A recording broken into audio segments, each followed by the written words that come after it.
I hope everyone has a drink, non-alcoholic. It's still in the morning. We are about to start and begin with our program.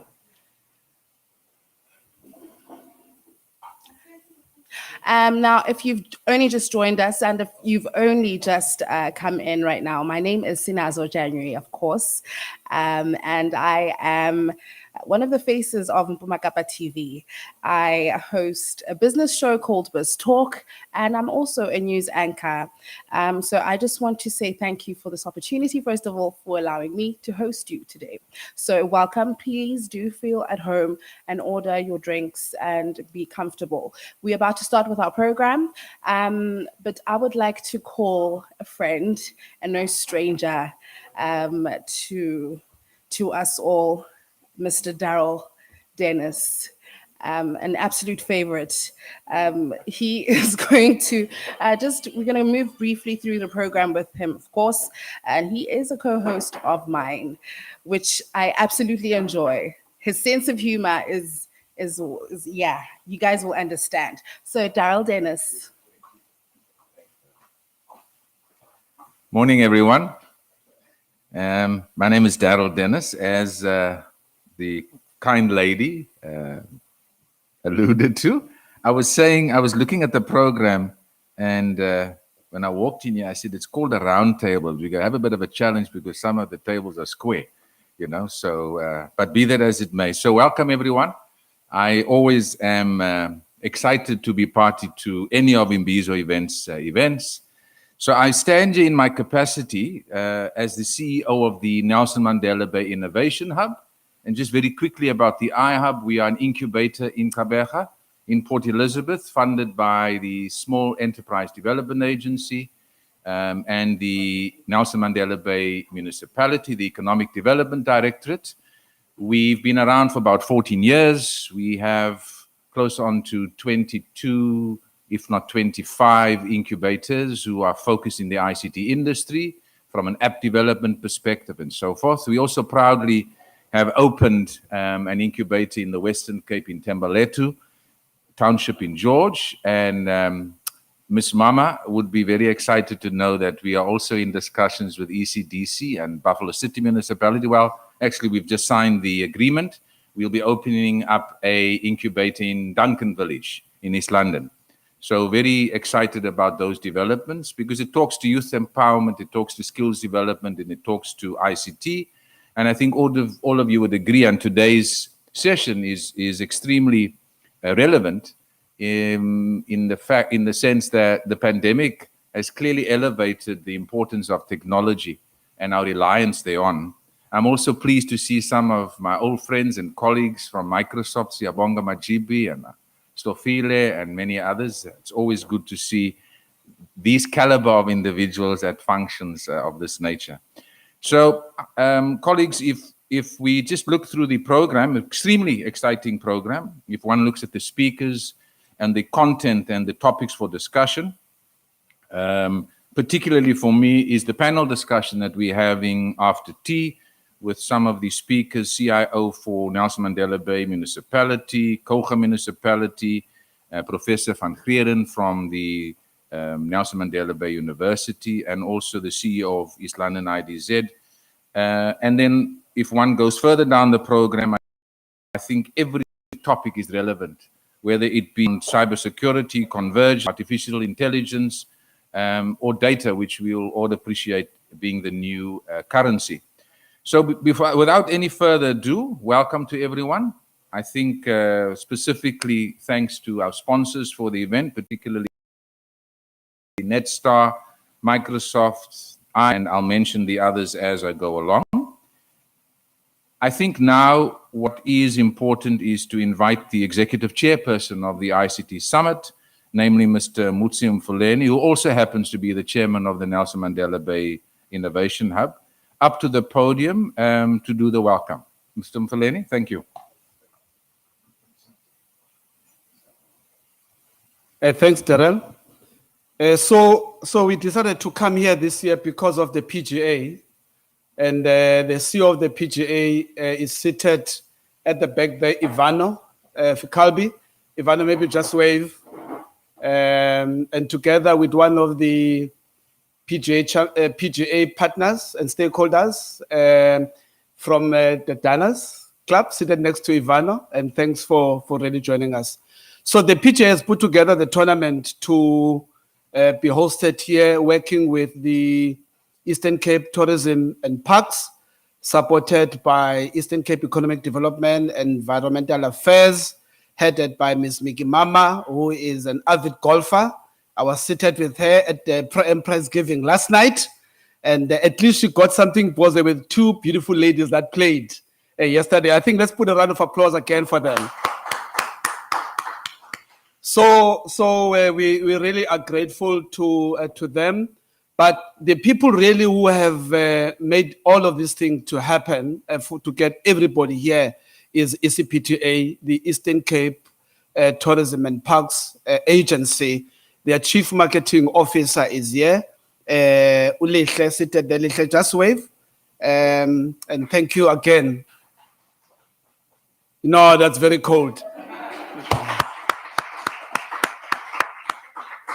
Thank you so much. So these are really the people who are behind what is. These are the people that when the vision of the golf was put together, we presented the idea to them, and they love the location, and we are here this first year around.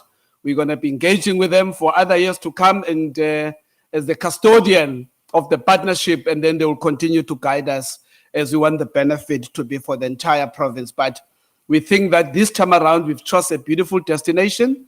And I think that we chose a nice restaurant today for this broadcast. And I'll explain and talk about the broadcast shortly. So what we decided to do, this idea of the CIO Roundtable is an annual initiative. This is the 4th year we are doing it. It rotates around the country and the Eastern Cape province. Last year, due to COVID, we did a hybrid. We completely hosted the event from television studios at Pomakapa, formerly known as Bay TV, which is on DSTV channel 260. So these proceedings are a hybrid that have a live broadcast. So all the activities that are happening here, we've now gone live on the DSTV channel 260 broadcast.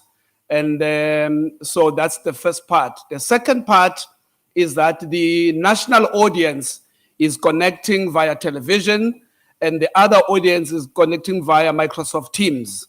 Now, last year, we had a record participation of 1,000 virtual delegates. So you must not be, look at the numbers in the physical venue, because we chose a smaller venue. We're still COVID sensitive as a company, but the bigger audience is the virtual audience that we target through our campaigns. The team's RSVP list for that is excellent, and we hope that the television coverage will add to what SuperSport is already doing nicely through golf to what is happening in this part of the world. Let me take this time to really appreciate the partners that we have brought on board for this initiative, in particular Microsoft and Mr. Majibi, who is a known person in the industry. Those who have worked in the regulatory space in the industry would see some of his participation. I think the last time we physically met together, we were at the World Economic Forum, and immediately after that, COVID happened.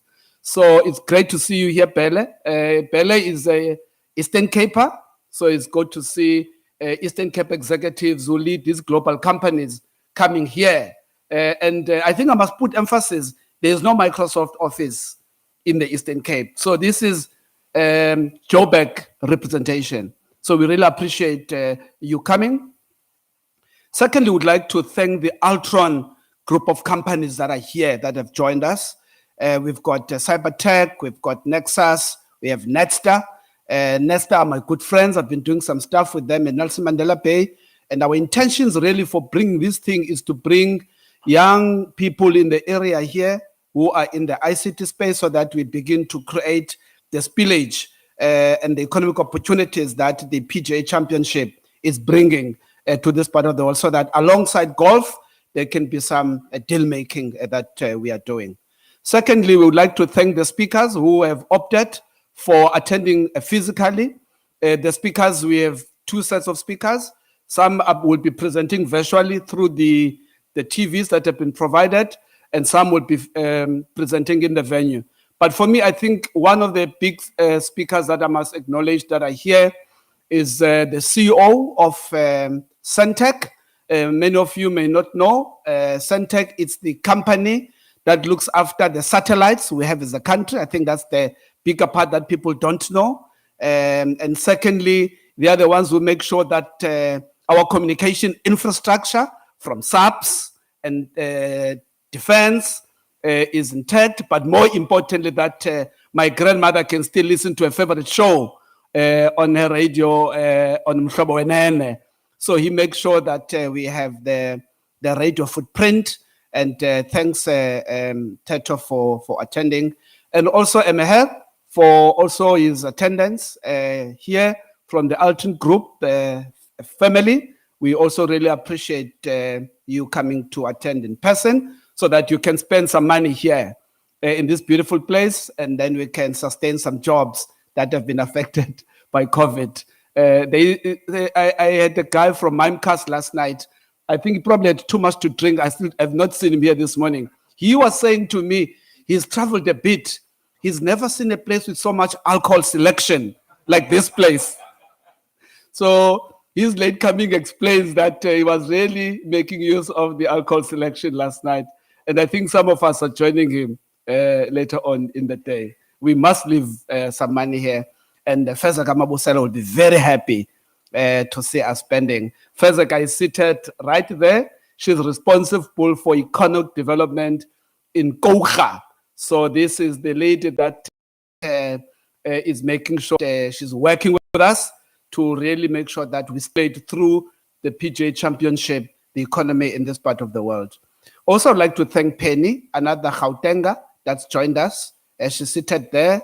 She's from Netstar. She really enjoyed herself at the prize giving last night.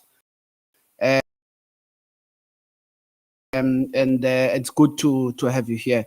So, colleague, for TV time, so I am not going to say much more, then allow the presentations to flow. And we want to thank in advance the technical team that has the responsibility for all the connections, and this venue for being a great host to us, and to all the other guests that have joined us who played in the championship last night. I see Mr. Mpulu as well as Mr. Sikwesha. Welcome all of you colleagues. It's a great pleasure to have you here. Let the conversation begin. Let me hand over to the TV and the presenter to then take through the program. Please have fun, enjoy Kocha. They gave us a great welcome last night. Mayor-elect spoke very well. All the speakers spoke very well. So we promise you, Fezeka, we will spend. In fact, I spent already last night by doing a COVID test in Humansdorp. You see now. So it is already working. And when I talk to you privately, I will tell you how much money we're leaving in this venue. Compliments of all the people here. So thanks, Fezeka, for joining us. Over to you, Mr. D. I always believe Mutsi's missed his calling. He should be a pastor. He speaks so openly and freely. Thanks, Mutsi. Thanks. Guys, just in the interest of time, I'm going to call up our first speaker. It's Mr. E. I'm not going to even attempt the first name. Mr. Are or E, whichever way. Well, welcome, sir. And he's the CTO for Altron Nexus. And the discussion will be around enabling smart cities in the new age. Over to you, sir. Thank you.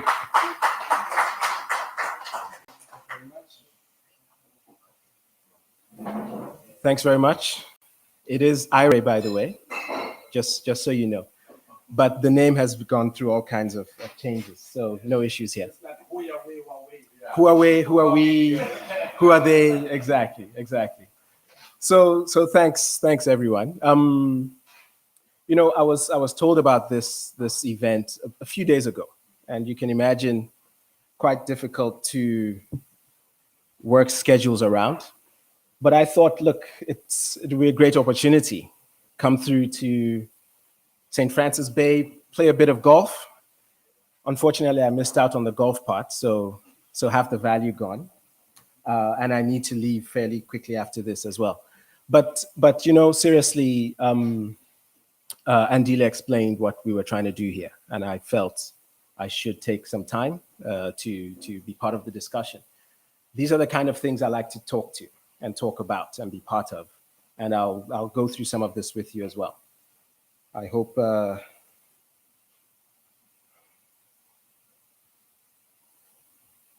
Here is not going to help me, but I will try. I can actually see what the screen is showing there. Anyway, let's go right ahead. Yeah, no, got that. Okay, guys. So I picked a title 2 days ago. Basically, the idea was based on the theme for today. What would I really want to get into? There's a few aspects I'd like us to really get into, and I think one of our colleagues here will talk to it a bit more. It's more around the spectrum, you know, and the wholesale wireless areas. So, you know, the pandemic situation, it's been tragic. I mean, we've all been touched by this. I've lost personal close friends as well. But let's not ignore the opportunities that this situation has brought about. So this is a quote that I used a year ago, and it's still valid today. So what we're saying is, don't let a good crisis go to waste. What's that Churchill saying, right? Don't let a good crisis go to waste. In the past 18 odd months, I think we've seen a major shift in the level of engagement, the speed of engagement, etc., amongst the industry, the customers, the market, and so forth. If I recall, I was part of a roundtable. This was in late 2019, early 2020 or so, and it was around smart cities, smart organizations, etc. But you know, the pace of that conversation, the tone of that conversation, very different from what we're talking about today, and the initiatives that are being triggered today, etc. You know, so for me, there's this window of opportunity that I'd like us to take advantage of. So I asked my team to do a brief exercise some weeks back to say, guys, in this pandemic time, what are the changes we're seeing? What are the shifts that we're seeing already? And I just put a brief list of that here. I can tell you personally the amount of effort it takes to get executive buy-in around digital transformation initiatives, etc. There's not a single executive left who needs to be convinced. This pandemic has proven use cases like that no proof of concept could have. The tools that we're using today, guys, 2 years ago, what was Teams? What did Teams really mean to you 2 years ago? Now Teams is a central part of your day, every day. I mean, that shift has been massive. So executive buy-in is sorted. Skill sets, you know, how to use these digital tools. What did cloud mean to you 2 years ago? What does it mean to you today, right? What I'd like to go into a bit more is policy, regulation. I think what the government did about a year ago, unlocking a whole number of things to allow a whole number of initiatives to happen. Guys, it means it's doable. It means it's doable. And I have to emphasize this one. Guys, it is doable. So within months, we had policies, whether temporary or not, we had actual policies in place that unlocked so much potential. And we'll go into some detail on that. These things take years, but clearly it can take months. So I'm saying, guys, let's take advantage of this window to unlock a whole bunch of things. That's very key for me. Connectivity and access, and as I describe what Nexus is all about, you'll get where I'm coming from. There are initiatives. There's a whole bunch of new initiatives going on. We could do a lot more. We could do a lot more. So let's not miss out on this window here. So that was the key point. So I'm not going to describe digital transformation to any of you. I think you're all IT executives, etc. You get it. There's been a lot of analysis. There's been a lot of documentation, statistics, all of that. Ultimately, we're trying to do things bigger, better, faster, cheaper, right? That's really what we're talking about. Shift to the next level. And of course, you need to do all of this at the same time. So bigger, better, yet cheaper and faster, all at the same time. This is why you need those digital tools. You need those digital enablers to make this happen. So it's the things we keep talking about, right? It's cloud computing, it's AI, it's machine learning, 5G, IoT, you know, all those tools. That's what we need to do. But it needs to work for us here, in our context, in South Africa. I mean, I think from where I'm sitting, I see a lot of cookie cutter type approaches. It's like, okay, we did this in Germany, we must do it here. It needs to work for us. So this is why I appreciate settings like this, discussions like this. Let's talk to what our context is about. I'm usually quite keen on this. You know, my team knows. It needs to work for us. That's ultimately what we're trying to do. So at Ultra Nexus, we have a framework that we use to engage with the business, engage with customers. I call it a smart stack. Others call it whatever else. But it's a framework. The idea is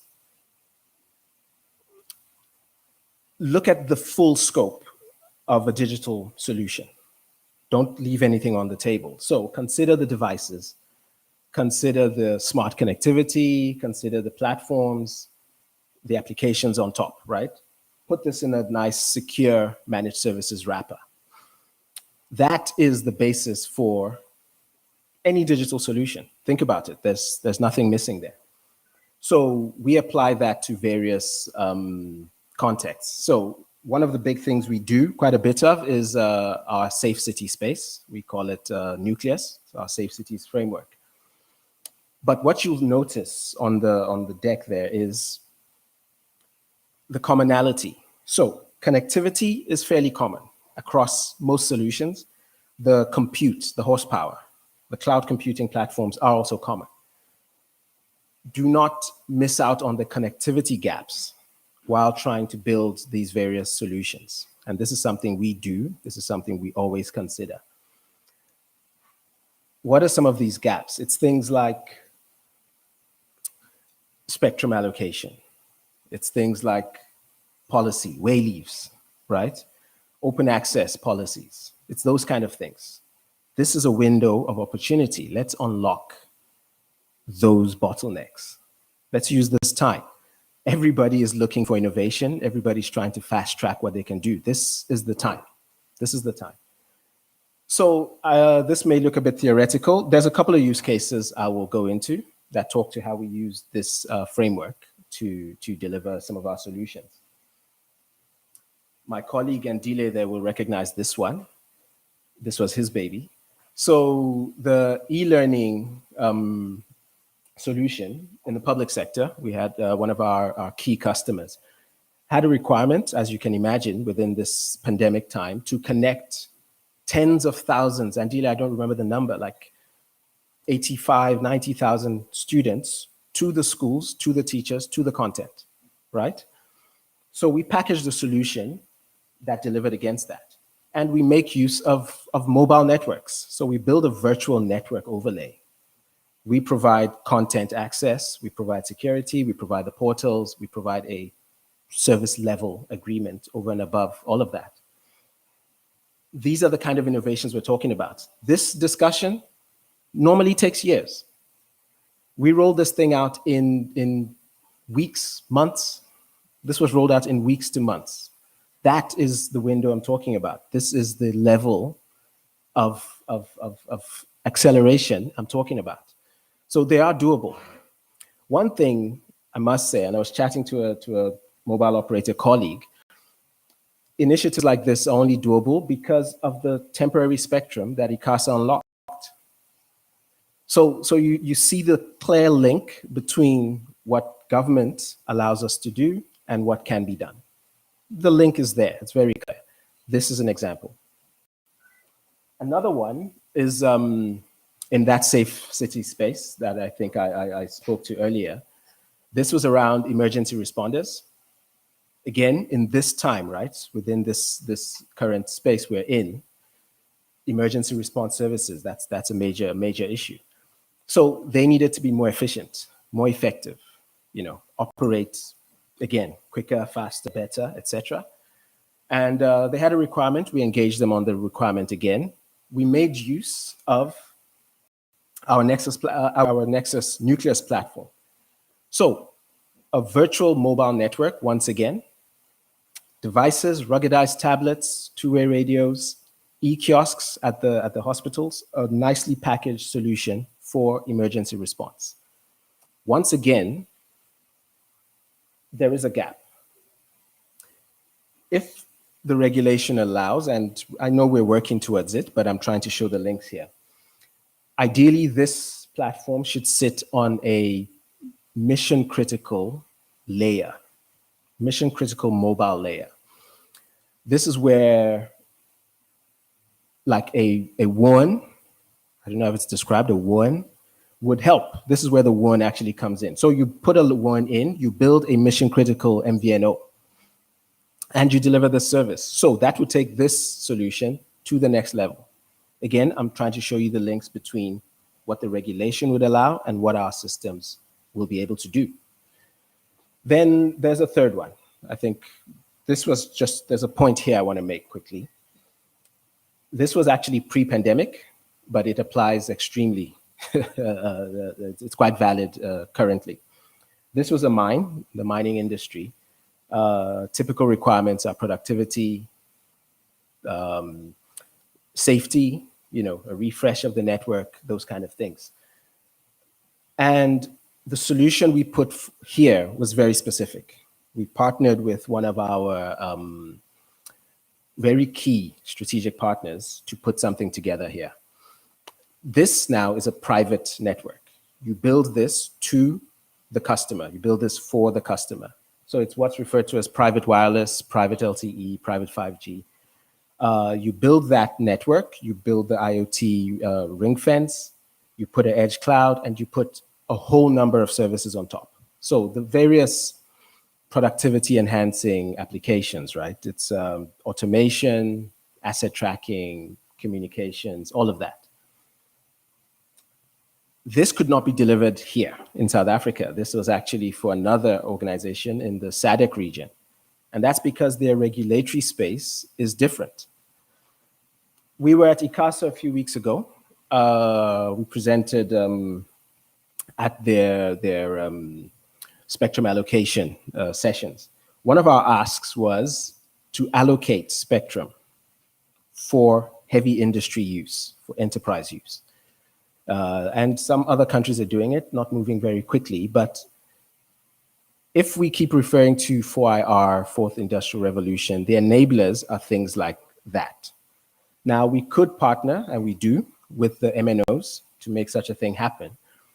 But there's certain use cases that won't work in that scenario. Again, the ask here is either we have such spectrum allocated, or we have the wireless open access network set up that has MVNOs that can deliver on this as well. So guys, I think this is really about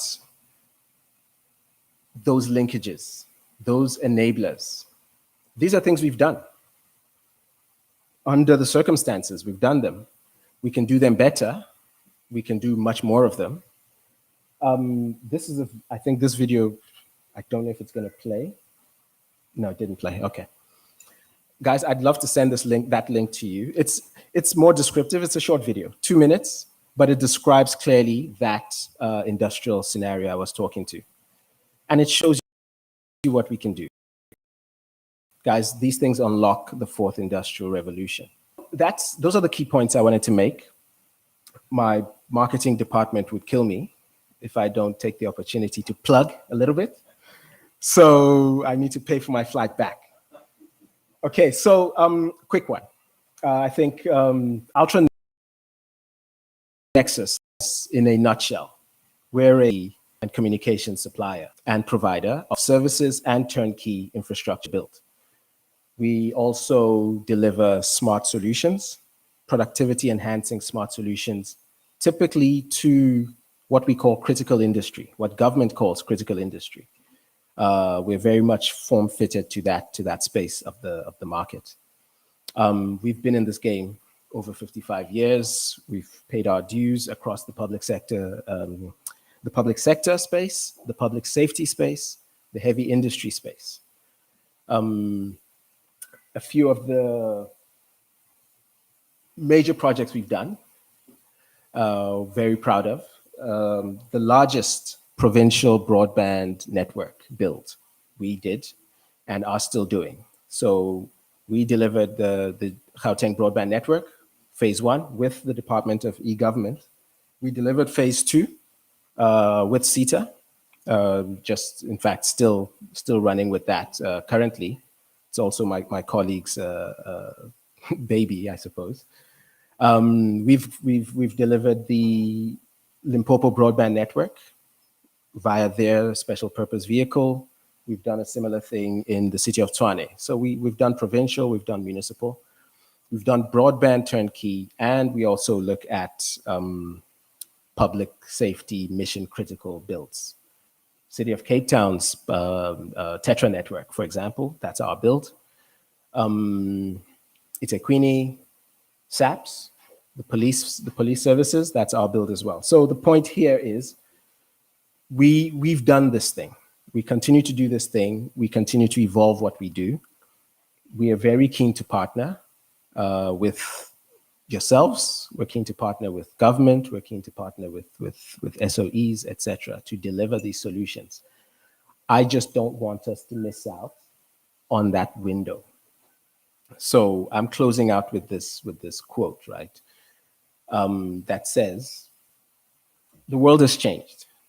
I know things seem to feel a little normal after the third wave, but you know that's gone. There's no more normal. This is the new normal. The world has changed. Let's take advantage of that window. There's a lot we can do. We can do quickly. We will look back 5 years from now and say, wow, that was the turning point. I'm personally very keen that we do these things because I do see the impact of what we do every day. Guys, thank you very much. Thanks for your time. Thanks for the opportunity, and I look forward to the rest of this proceedings. Thank you.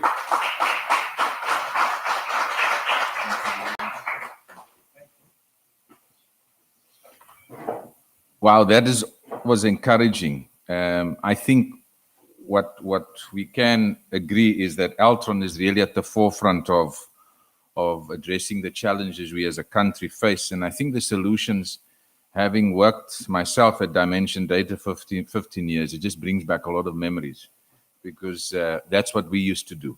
So well done, sir. It's extremely encouraging. And I think for us, it's about how do we take these solutions and replicate them in cities like Nelson Mandela Bay. And we've got Pumeza, the CIO here. We've got Koduka, the CIO of Koga. I mean, if you talk St. Francis, I mean, this is for, and I want to choose my words correctly, but this area is for the rich and famous, if you want to call it that. And you constantly hear about connectivity problems in St. Francis. I was just made aware the other day, there's no broadband in this entire St. Francis. So I think the gentleman from Altron there could very well be an opportunity, you know, to work with partners locally. But thank you, sir. I was really impressed and brought back a lot of memories from my days at DD. And just on a lighter note, well, I think there's almost an immediate return on investment from this event that Imbizo Events have put together. I'm told, and I won't mention names, but you can watch my eyes, but I'm told that there's an attendee who's very keen in inquiry. This plot right here on the left-hand side. We won't mention names, but ma'am, I wish you all the best if that you succeed. I'd now like to call up Mr. Boy, who is the CEO for Centec. And the theme is around the strategic role of spectrum in the reconstruction of the South African economy. And I think the previous speaker spoke to, the critical areas of that spectrum plays in succumbing to what we'd like to be going forward. So, Mr. Boy, over to you, sir. Thank you.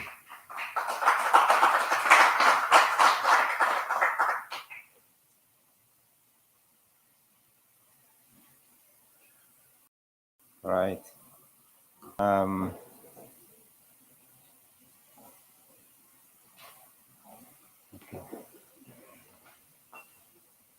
Very good morning to you all, colleagues.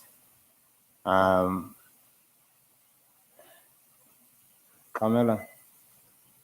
thank you very much for inviting me to be part of this conversation.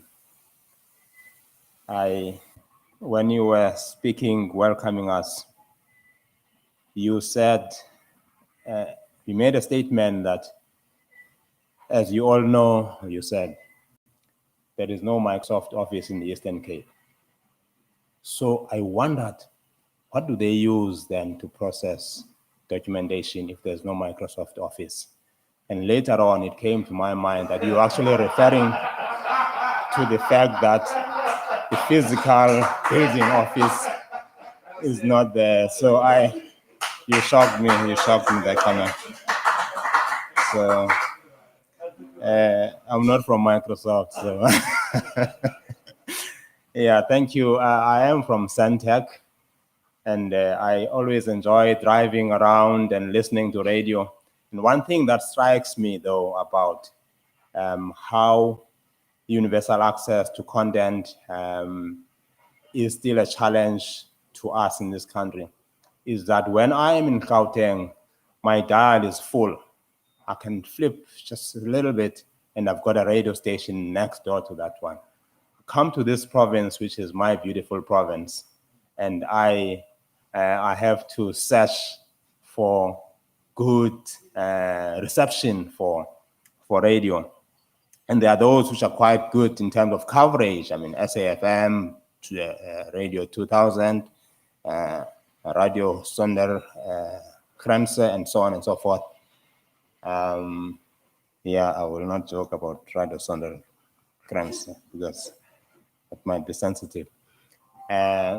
So you see there's good coverage in other areas, but in other stations, you don't have good coverage. But today we're talking, it's a conversation about spectrum. How do you use spectrum in the reconstruction of our economy in SA? To be honest, I thought I'm not going to do a presentation, a PowerPoint presentation, no offense, Microsoft, because I think there's death by PowerPoint now in the world we live in. But the organizer says, please send us your presentation as a show. We will send it, although it was sent a little bit late. So when you talk about the issue of spectrum as a stimulus to reconstructing our economy, my colleague from Altec, a company run by my schoolmate, Mteto, good things come from St. John's College, I guess. He mentioned a lot of what spectrum can do to facilitate even the smart cities he was talking about. So I think for us, if you're talking about the strategic nature and strategic impact of spectrum to the reconstruction of our economy, it is important to note that you can design a software application, but if you cannot communicate it, if you cannot link it via some platform or via some communications channel, that app is not going to work. That smart city is not going to work if we don't have coverage, and that coverage cannot be achieved by physical connectivity only. We use physical connectivity as backbone infrastructure, but wireless connectivity is what we need to have. All of us have got smartphones in this room, and we cannot use these phones if we don't have spectrum to carry the content, to transmit the data. We just cannot do so. So my focus really, please, I'm going to have to time myself because I think I can get carried away. So can I use this? Does it work? All right. So really here, when I was told that the theme is about repositioning data, artificial intelligence, cyber security, high demand spectrum, and one wireless open access network towards economic reconstruction of SA. So I'm zooming into the issue of spectrum. Where there is nowhere in the world. In fact, when I started my practice as a young engineer, those days we were still using, cell phones were not there during those days. We were still using wire. And what really made me interested in communications is, as a boy, we're looking after our sheep, my father's sheep. In fact, we would use our sticks to hit that dual wire, and then it would, because it's tension, it would sound like a guitar, and we would lie to each other and say, "Look, it's calling the police in town. They will come and arrest you." And when there's a coincidence that a police van appears at a distance, and then you run away because that wire has reported you to the police station, and that was wired communication. Now, wireless communication, which is really my area of interest, and television and broadband wireless, we're saying that radio spectrum is very scarce. It is a limited resource. It is just important also to listen to what the previous speaker was talking about, that policy can enable reconstruction, especially when it comes to making spectrum available. So I'm going to just speak briefly about issues around how do we then speak to the allocation of spectrum. How does it help us to transform our economy? I'm a rural boy.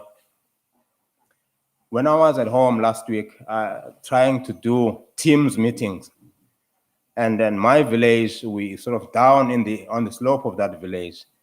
If you go to the top part, at least you've got line of sight vision to the towers which are along the N2. So my colleague, she's going to send me a WhatsApp message. And I said to her, please send it through. I will have to go up the hill to get my WhatsApp. I'll pick it up from the mountain, but send it through. It will wait for me there. So this is the issues of coverage, the issue of spectrum availability, the issue of spectrum allocation. And we, since 2005, when Universal Access and Service Agency was established, the aim was to make sure that there's universality. I think, Bella, you will remember when you were still a regulator at CASA, these are the issues which we grappled with. How do we make sure that there is universal service and access to ICTs? How do we make sure that there's universal access to broadband, to broadcasting? So what are the driving factors of this demand for spectrum? And in this country, we have seen what mobile operators can do when spectrum is available. COVID has really taught us that this discrimination, which we don't really think is discrimination because of where people live, is something that can be solved. And it can largely be solved if the spectrum is available for universal access and universal service. So that deficit, I mean, future trends are really showing that there can be a deficit in the way in which spectrum can contribute to economic transformation. So if you look at the trends, you'll see that the more spectrum you make available, the more coverage is there. I mean, you go to any village, township, you'll find that most people have got cell phones because spectrum is available. We are told that it is not enough. We're told that we must release more spectrum, and I think government is really committed to releasing more spectrum. I will talk briefly towards the end about what is it that we're doing? We're told as broadcasters we are sitting on high value spectrum, which we should have vacated a long time ago. So there is economic value in the spectrum that we are allocated. It's a natural resource. No one can create it, no one can get rid of it, but access to it has to be monitored, access to it has to be controlled. And so if you really look at how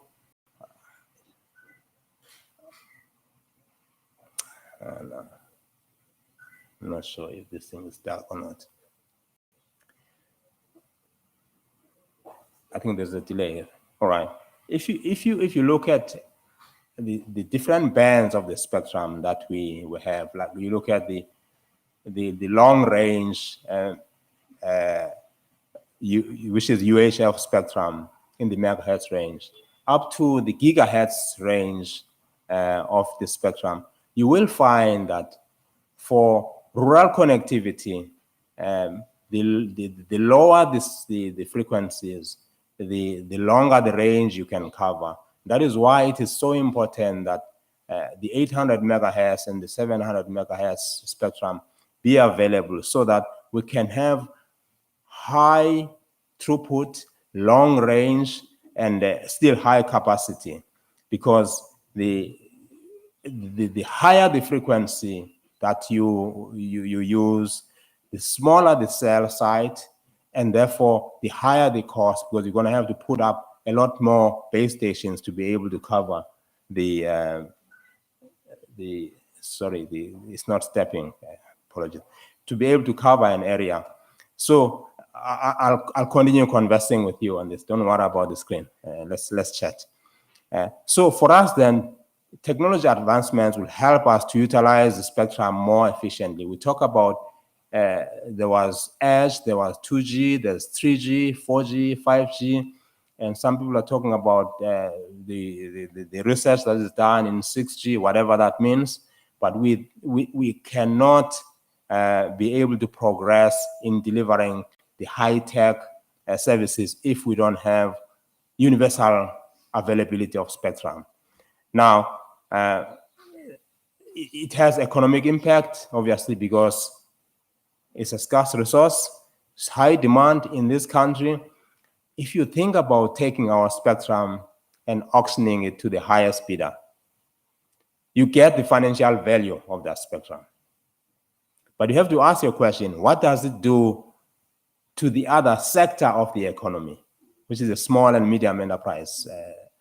Will they be able to afford the high price that is going to be attracted, because the big operators have got the capacity to buy that spectrum, at least access to it. And I think also people should remember that much as you pay for that spectrum still belongs to the citizens, still licensed by government. You might pay difference to it, but you have to act as a responsible citizen in utilizing that spectrum. What does it mean to act as a responsible citizen? It means you must prioritize universal access. Spectrum is really meant to enable universal access to services, to the ICT services. So there is a social impact to the usage of spectrum. We're talking about transformation. It is not good for us as a country which is highly rural to have areas which only have got edge or 2G. So we need to, as responsible professionals and as responsible companies, go through a process of thinking beyond profit. Spectrum is costly. How do we think beyond profit and think about access? Schools, clinics, police stations, and so on. Spectrum is really going to help us. Availability of spectrum is going to help us to deal with issues of security, because security forces will have access to technology that is delivered wirelessly.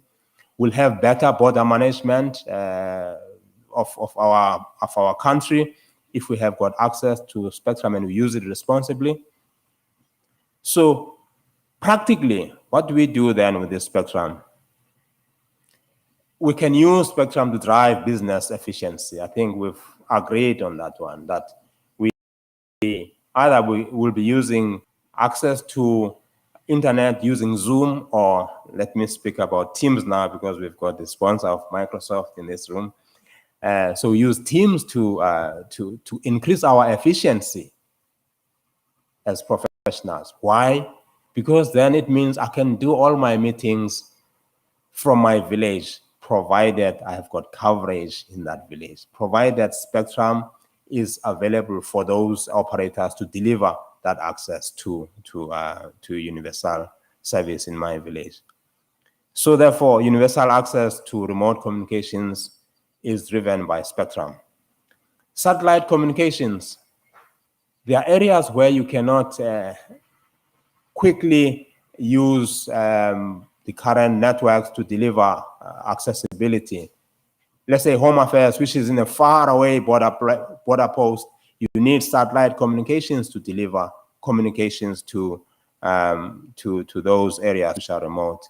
So it is really vital for our country to use spectrum effectively, economically, and we can only transact and engage in those far and far-flung areas if we've got coverage in those areas. So spectrum can drive economic transformation, but it has to be used responsibly.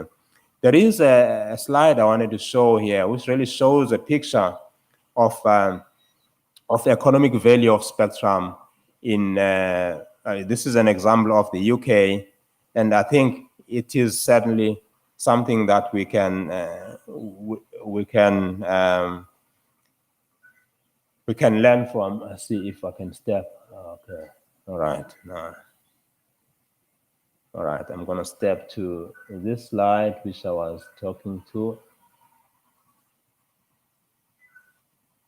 That's the slide I wanted to share with you. Sorry, television viewers, I had to step out and show the slide.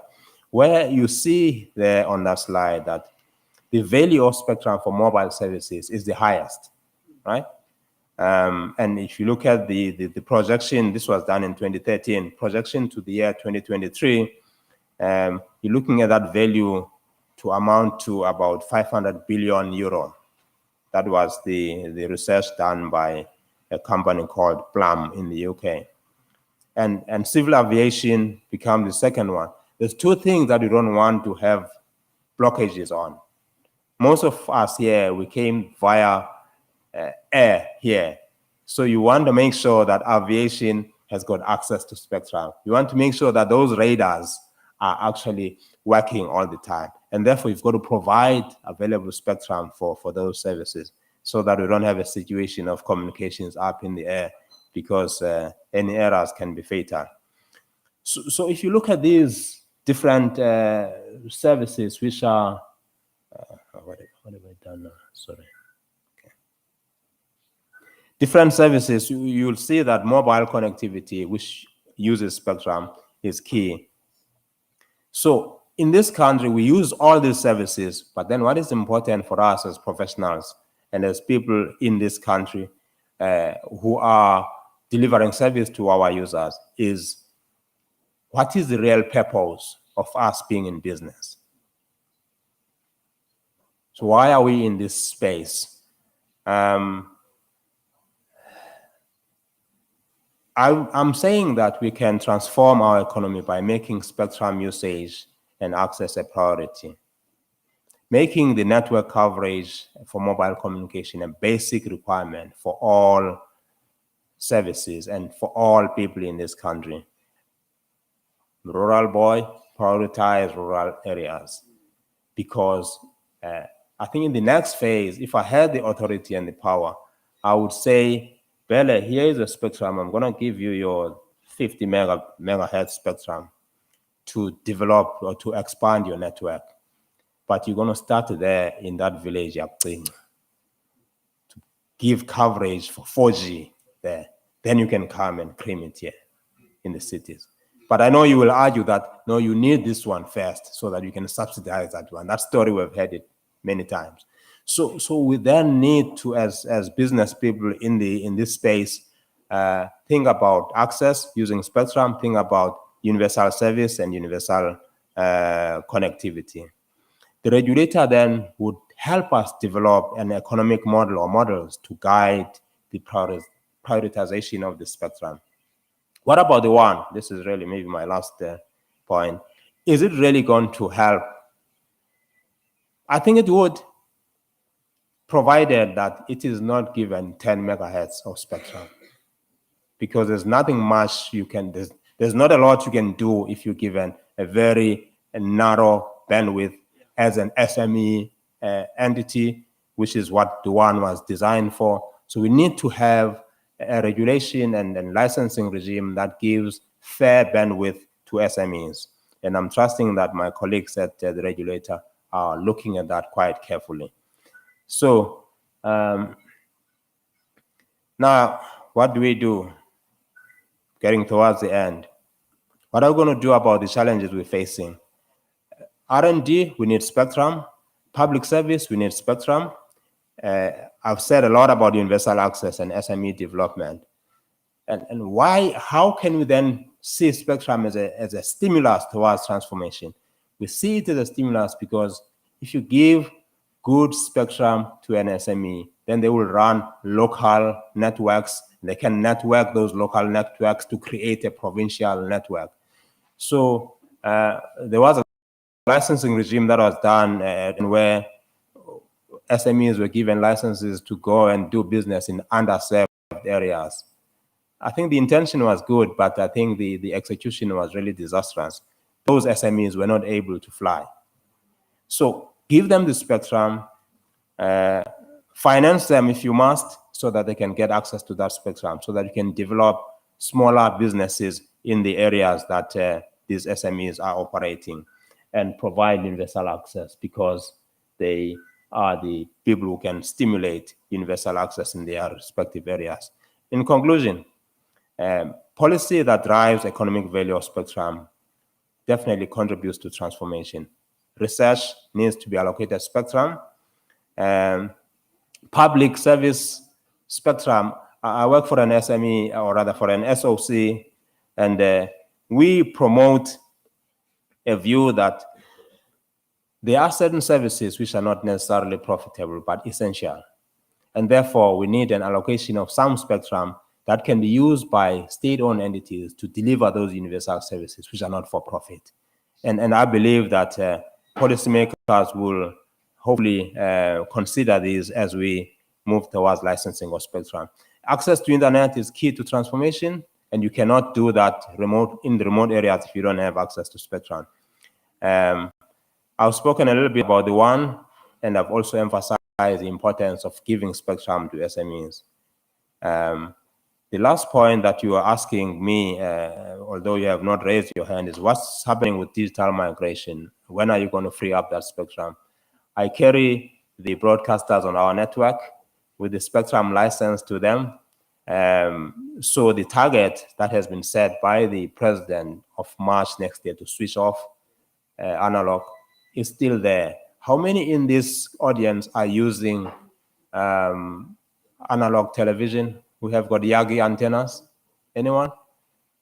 I don't see a single hand in the room. So it means that a number of people have already migrated. Some have migrated to DTT, those who have been offered the set-top boxes by the government, but others are using satellite to consume digital content. So digital migration targets have been set, and we're working towards that. Whether it is going to be achievable or not, we're working towards achieving it. We are committed to it, and we'll do whatever is possible to achieve the target. With that, I would like to thank you for indulging me and listening to the story about spectrum. And I believe that from here, you'll be able to go and promote that spectrum must be made available to SMEs so that we can build the smart cities. My vision is to build a smart village. It must be a smart village. So I will work towards Altron to build that smart village. Thank you very much.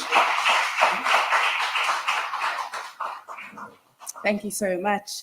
Now, I do understand that on the program, apparently we're supposed to go to tea, but because of time purposes and television purposes, we're gonna just move along with our program. And that leads to our next speaker, which is Mickey Mama. Oh, round of applause. Yes. Sorry.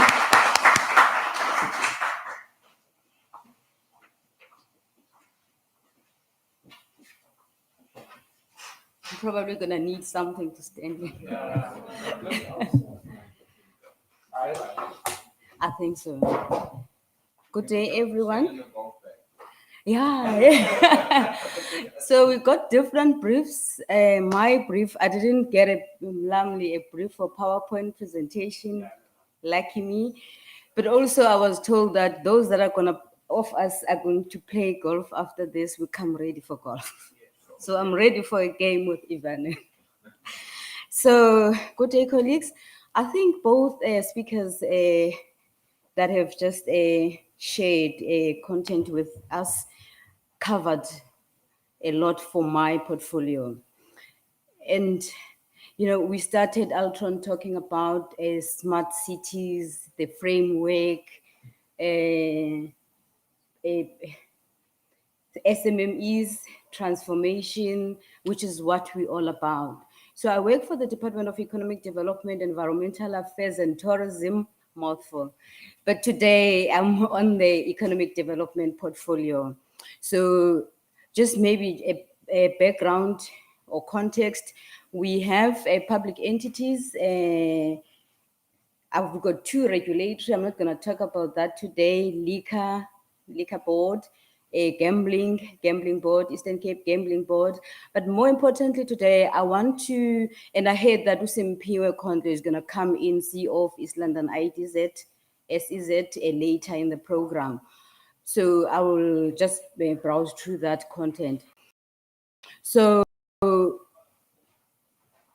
COVID-19 disrupted all of us, but we actually felt the pain as the enabler of economic development, supporting SMMEs, supporting industries. But I think one of the key things, what then out of that disruptive environment, what opportunities are we realizing, but also how are we enabling economic development through that? And I'm saying this fully aware that the economy was actually not doing well, very vulnerable even before COVID-19. Unemployment, massive. And unfortunately for quarter two, 2021, it was 47 plus unemployment. But in that, youth is the hugely affected. So we're kind of changing the gear now to say, how then do we work young entrepreneurs to ensure that we actually enable economic growth opportunities, especially for young people? So I will talk about one case of what we're doing, working with the young entrepreneurs in the Eastern Cape, partnering with the East London IDZ. So that is also in that context of managing this disruption. But also, how are we going to support working with the industry, of course, digitalization for these entrepreneurs, that's one. But also, there are opportunities, and I liked what Altron was saying, if you're talking business operating processes, but we also, an automotive hub as the Eastern Cape, electric vehicle has landed.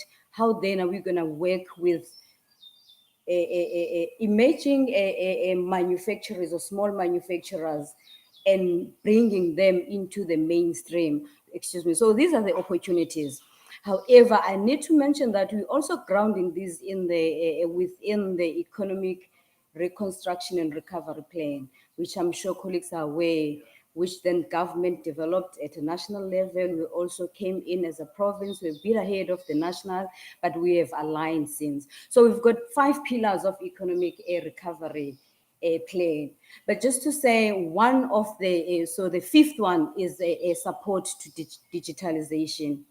So even before COVID, we had a provincial economic development strategy. Somebody mentioned that. So digitalization, digital economy has always been at the core of these pillars, but also to ensure that we are playing our part as an enabler. I must say though that I think Umlamli captured this well. We are a rural province, so obviously our SMMEs especially are on the back foot before and even now in the new economy. So how are we going to ensure that as we recover from COVID-19, they also play a role. So one, we have under this pillar of the digitalization, we have Office of the Premier in the province, which is rolling out the broadband program. I must say we could be doing more, but we have 2,300, about 2,300 sites identified over a period. That is far from being enough for the province. However, the program is rolling out. Obviously, the SMMEs and the rural areas are still at the back foot, but it's one of the programs that the government is driving. It is much needed, and actually now we've actually seen how the industry and the SMMEs especially are actually struggling to play or to participate meaningfully in the economic mainstream. So I'm saying all this within the frame of framework of the theme. What then are the economic opportunities, and how are we enabling economic development, economic growth within the fourth industrial revolution? And I'm not by any chance neglecting the risks or sometimes perceived risk, in some cases real, in terms of the misplacement in terms of jobs that's coming with a fourth industrial revolution. I think we're still in a better position because of the underdevelopment in terms of the infrastructure and the technology. However, it is a risk, but also in terms of the access or the inequalities in the province. So I'm gonna 2 points before I stop. I'm gonna talk about what we have done or what we're doing in the energy sector. Is one of a renewable energy sector is one of our sectors in the economic development strategy as a demonstration of the fourth industrial revolution. So we have, and this is also due to the nature of our province being largely rural, we have a mini grid that we are piloting. It's actually functional now in the Alice Raymond Mhlaba area. So we partnered with University of Fort Hare, we partnered with GIZ, the German corporation, and this was necessitated by the fact that under no way in the next 10, 20 years that area would have had access to electricity, to energy. So the mini grid is actually a pilot to demonstrate how then do we how do we enable these opportunities for those areas, underdeveloped areas, but also ensuring that there is access. For example, things like we won't think that there are areas where kids are still preparing for exams using a candle or a paraffin light. So this is this mini grid actually is a demonstration of what we can do when we work together to ensure that we are opening up these opportunities practically in these areas. But also, municipalities are key to work with PROMESA in these cases because that's where all our people are located, but also for them to ensure that these opportunities are harnessed, but also managing the challenges that are facing all the stakeholders or the ecosystem. So that's one case, in a practical case in a rural area if we're talking energy supply. I'm not going to talk about the automotive and the electric vehicle, but what is important is to say that whilst we are talking about all these opportunities, we have a shortage scale, massive.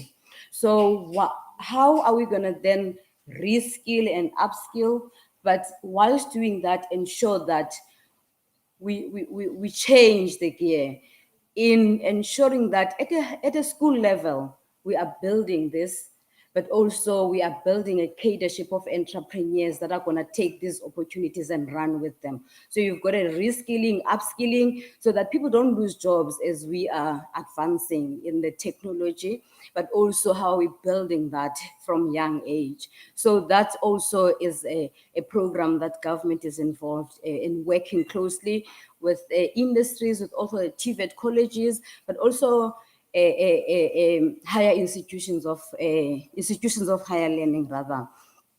So the last point I'm going to talk about, and I'm sure Simple will talk in detail about this, is, so we've got an East London IDZ, which is a special economic zone, the new name in East London. So in this agenda of ensuring that we are working with the youth for entrepreneurship opportunities, but also skilling, reskilling, so East London IDZ, we're positioning as the provincial government, East London IDZ, as this center holding for industrial revolution, digitalization, incubation programs. So we have started this year a program with East London IDZ, identifying young entrepreneurs, unemployed graduates, but key pillars of this program is we're running a series of hackathons with East London IDZ. We had one in June. Next one is now in November next week, and then the last one will be in February next year. So out of the competitions, we then have these top entrepreneurs, then we link them to incubators. So there's an incubation program, so to ensure that there's scale, but also commercialization. We also talked about skilling, reskilling. We also have this program where they are now also linked to institutions of higher learning, TVET colleges, to ensure that the skill, reskilling, upskilling is in place. But also key would be new technologies. So they are also participating in that program. It's very exciting. It's relatively new, but I must say the beauty about it is that we're reaching across the province. Even though East London IDZ is located in East London, there's a reach to all the rural areas, which for me is also for us actually as all the partners is very important to ensure that we are breaking down the inequalities, but also ensuring that there's reach across. So that's the work we are doing. Obviously, we are looking for partners. I would not have done my province a favor if I'm not talking about, and these are the opportunities I think Mutse and your team you can talk about. So government has endorsed a smart city, which cuts across two provinces, our province and KZN. So for us, it's starting on the West St. John's, Lusikisiki, and up to the south part of KZN. So I'm excited to hear about the ICT, the smart cities, but also the platform and opportunities, more importantly, opportunities. And what I think would be more exciting is the fact that when Abom Lamli and them are splitting and allocating, so these are the areas that need to benefit, because I think we actually need cases where within our country, within our rural areas, largely, it's happening during our lifetime, but also it's actually motivating, especially the young people, to find space in these opportunities. So it's one, keeping the skill within, but also meaningful entrepreneurial programs, and economy will grow, jobs will be saved, and then new jobs will come into play. So thank you for the opportunity. We are keen to partner, to engage, to collaborate. Thank you.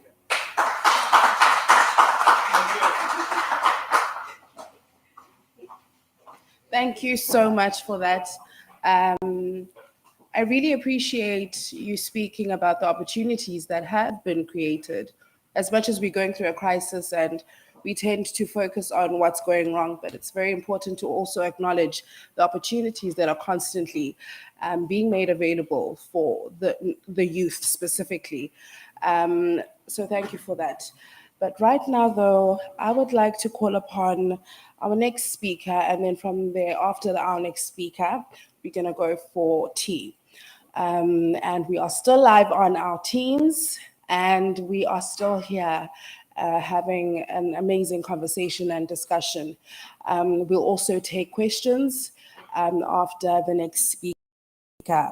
But right now, can I call upon the next speaker, and can we please give him a round of as well? He goes by Usiyabonga Majibi. I hope I pronounced your surname correctly.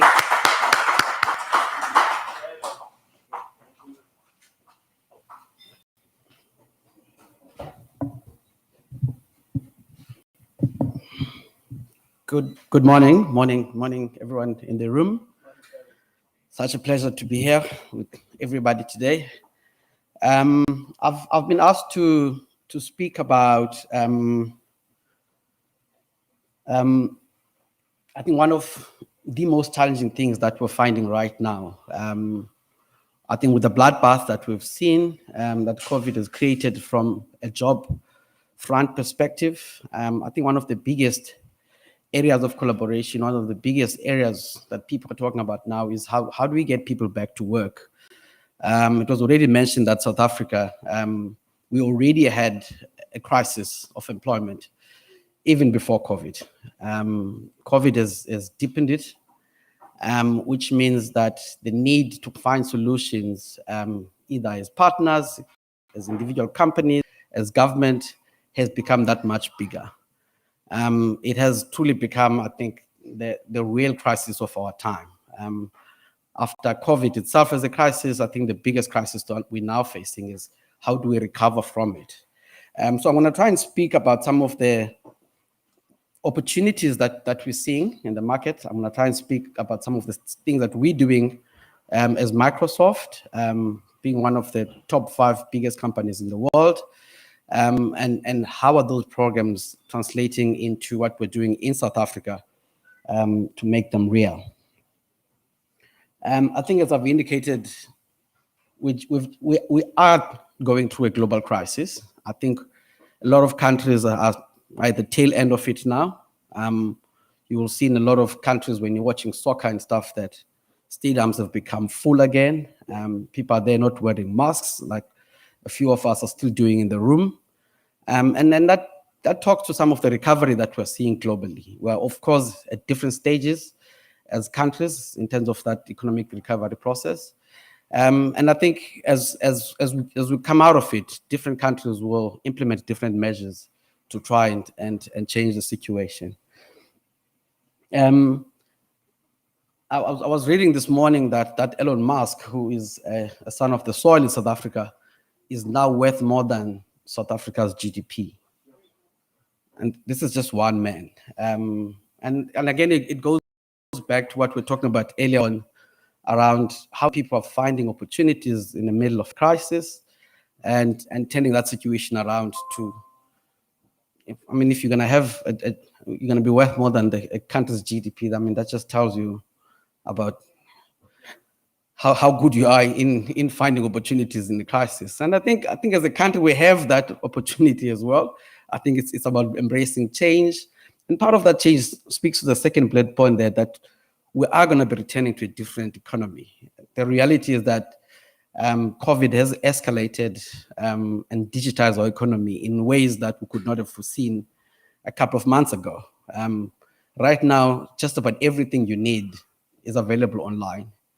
A lot of people are no longer doing physical shopping because everything is available online. And the reality is also that a lot of these things are right now being driven by the fear of going out into public and contracting COVID.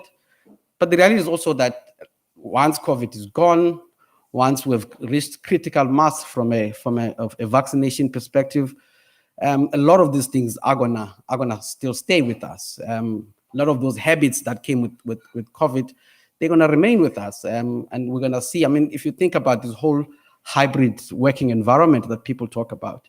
The reality is that, I mean, some of the big companies in the world, some of them are announcing four-day weeks. Some of them are announcing working from home permanently or working from wherever you want to work in the world. And these are the things that came before because of COVID, but those are the things that are going to stay with us. So I think there's a need to accept that we're going to be returning, and we are already returning to a totally different economy. And I think the last bullet there talks to intensified skilling as a challenge and an opportunity we need to embrace. And what that really speaks to is, even before COVID, again, you needed some sort of a digital skill or a certification for you to get a job. Even for your lowest entry jobs, you needed some sort of a digital certification to get that job.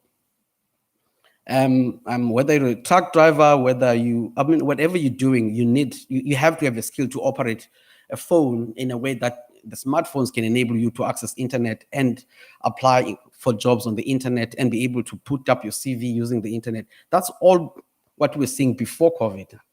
But after COVID, I mean, that opportunity of skilling has intensified because we're now returning to a very digital economy. If you are anti-digital, then you're going to be in the wrong economy. It doesn't matter whether you're in agriculture, it doesn't matter whether you're in forestry, it doesn't matter which sector of the economy, because again, before COVID, there were certain critical sectors where you just couldn't do without technology. But right now, it's going to cut across every sector.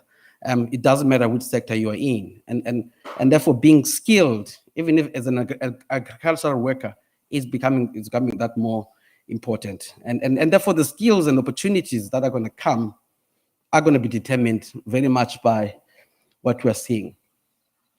I think from a Microsoft perspective, we launched about a year ago what we call the GSI, a Global Skills Initiative. And this is really a skills initiative that cuts across the world. What Microsoft has done is we play very much in the data space. So we've used data analytics to try and determine what are the most jobs that are in demand right now and going forward. And what are the skills that you're going to need to be able to fill those jobs? And how do you prepare yourself now and going forward to land those opportunities? We've combined the power of LinkedIn, which is one of Microsoft companies. LinkedIn is the biggest networking company in the world right now, with over 25 million professional subscribers. So massive platform. So we've combined that platform and the different learning paths that are there, embedded there, a lot of them available for free. We've combined that with Microsoft Learning, which is a pathway that Microsoft has created for deep skills, for those people that want to go into deep skills. And we've combined that with a company called GitHub, which is also a Microsoft company. GitHub is more on the developer space. So what they do is they give you skills and tools that enable you to almost get a job, a working experience without working first. So if you think about the whole internship program, which is one of the big things that we're seeing in South Africa right now, because every employer is looking for someone who has had some sort of exposure into the workplace environment. So over and above having a CV and a qualification these days, you need some sort of work experience to be able to be more employable. And GitHub really gives you that opportunity to get those workplace experiences and exposure without actually being physically in a workplace environment. So we put all of those three companies together and the might that they have from a data analytics perspective. And we've determined these opportunities, these 10 opportunities as the leading opportunities that employers are looking for all around the world. And South Africa is no different from this. Microsoft has got one of the biggest partner ecosystems in this country. We have more than 6,000 partners that are part of our ecosystem. So on any given day, out of that 6,000, whether it's Telkom, whether it's Vodacom, whether it's First Tech, all the way down to the smallest companies, each and every one of those companies will on a daily basis transact on a Microsoft product, either through its own employees or through a resale process. And what we've done as part of the exercise of trying to determine where are the biggest job opportunities in South Africa from a technology space, we've partnered up we've looked into that ecosystem, and we've determined that all of those partners, these are the jobs that they have. So using LinkedIn, we now are able to then combine anybody who has got the skills and the certification necessary to fill those jobs. Using LinkedIn, you combine those people directly with employers that are looking for people that have these skills. So I think for the first time, you're creating a database that connects not just people with the skills and the training, because a lot of what we suffer from in South Africa, and most of the time, is I think we train for the sake of training, and sometimes without determining where the demand for those skills is going to be in the market. We go out and we say we've trained 2 million people, and then none of those people can get jobs because what they've been trained on is not relevant for the market. What this really does is that it changes that paradigm, and it says, if you train for these skills, if you follow these learning paths, these are the employers that are looking for people with those skills. These are the employers that are looking for people with those certificates. So invest from a skills perspective in these particular learning paths, and then those will convert themselves into job opportunities. So this is massive, an opportunity that we're rolling out in South Africa. I think we've already seen more than 250,000 people that have gone into this exercise. It's an exercise that we're keen to partner with government on. Government is quite a critical partner in this process, and especially because a lot of the platforms that are being used especially by young people who do not have access to data on their phones, who have to go into a skill center somewhere. Government provides that infrastructure. And we're quite keen to talk to and we are already doing this, talking to relevant government departments in terms of how do we turn those skill centers into, how do you put content, how do you put software in those computers so that you provide a direct learning pathways to young people as they go to those centers, instead of having to download them through the internet with all the costs. I think that my chief here Mlamli was talking about from a data cost perspective, because you need to solve that problem as well. I mean, it's one thing to say all of the content, all of the software is there, but if you haven't solved the problem of saying, is there an affordable platform that enables access to these things, then you're still hitting less than half of the eligible young people that we have in the country who obviously want to be in the space of technology. So we're calling out to government as partners. I know that there's economic development in the room. There's opportunities to talk in terms of how do we accelerate this and create platforms in the province that can enable and make sure that this does not only happen in Gauteng as a province or in Western Cape, but it gets brought out to kids and to young people that are based in this province. I will switch gear now and talk quickly, since we're talking about, okay, it's not. Since we're talking about creating employment opportunities,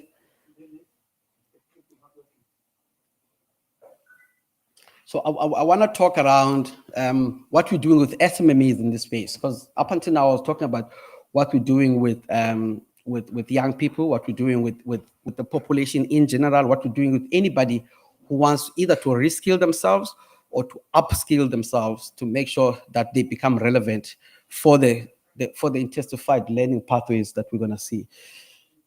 But I also want to talk around what we're doing with SMMEs from an empowerment perspective. I know that there's a CEO of iHub here, institutions that are looking at ensuring that SMMEs are empowered, SMMEs are given platforms to move from being SMMEs to medium-sized companies.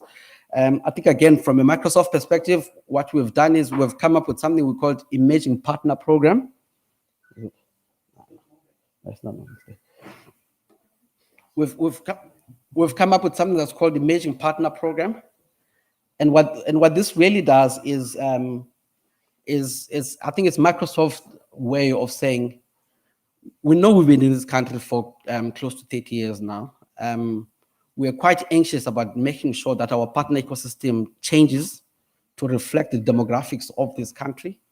We know that in a lot of instances, there are certain companies that have been dominant in our partner ecosystem.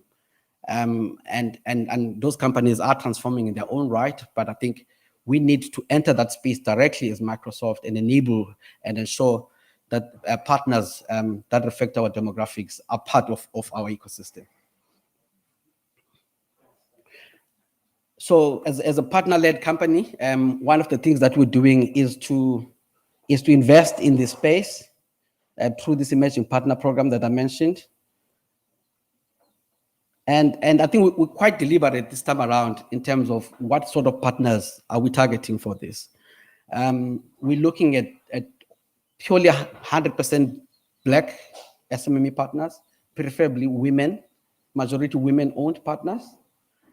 What we typically do is one of the biggest challenges we've seen, and one of the bottlenecks we've had in our ecosystem is that in order to become a Microsoft partner, you have to be certified as a Microsoft partner, either as a silver partner, as a gold partner, all the way up to what we call LSPs, which are our large licensing partners. Most SMMEs normally have a chicken and egg situation where they say, if I invest on Microsoft certification, will I get Microsoft opportunities to deploy in the Microsoft as part of the Microsoft ecosystem? Because it's, again, goes back to that training thing. It's one thing to go and get my people trained and certified, and then next thing, there's no work coming from Microsoft. Because look, the reality of it is that we're talking about deep skills when it comes to Microsoft certification. And those are expensive, right? To write exams and to come out of that process with the certifications, those are quite expensive. I mean, we estimate that Office 365, which is one of our more broadly based products, to be certified for that product, one or two technicians, anywhere around 100,000. Just to get certified. And now if you're an SMME, you want to break into this space, it means you must be able to capitalize with 100,000 without even knowing that you're going to get opportunities from Microsoft to deploy as a partner. So what the paradigm we're changing in this instance is we're targeting 100% Black-owned companies. We're paying for the certification process in its entirety to ensure that you get certified. And then once you get certified, you become what we call a silver partner, which is almost basically our entry-level kind of partner. Again, one of the big things that have been a problem with our ecosystem is in order to progress through the different certification processes from silver to gold all the way up, you have to have technical skills that show deployment of a certain number of seats in different customer environments. Now, again, if we are a Department of Economic Development, before you say come in and deploy, you want to check the track record of that SMME. Where have you deployed?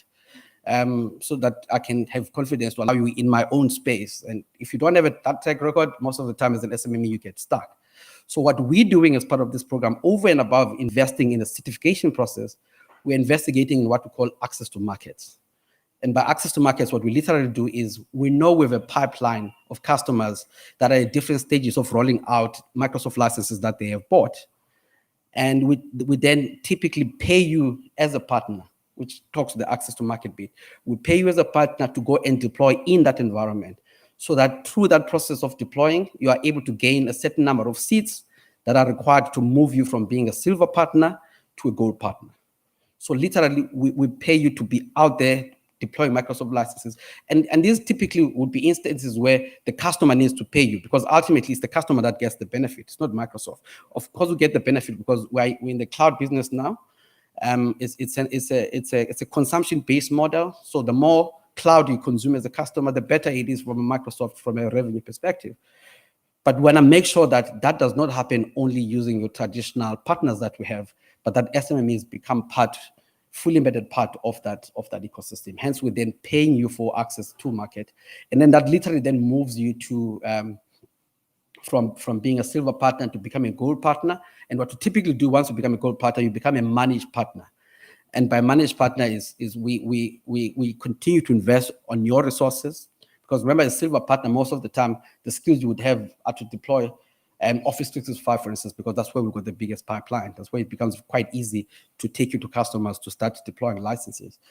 But we are quite keen to make sure that you are able to deploy on the more deep skill-based products that Microsoft has, whether that is something like dynamics, which is quite skills intensive.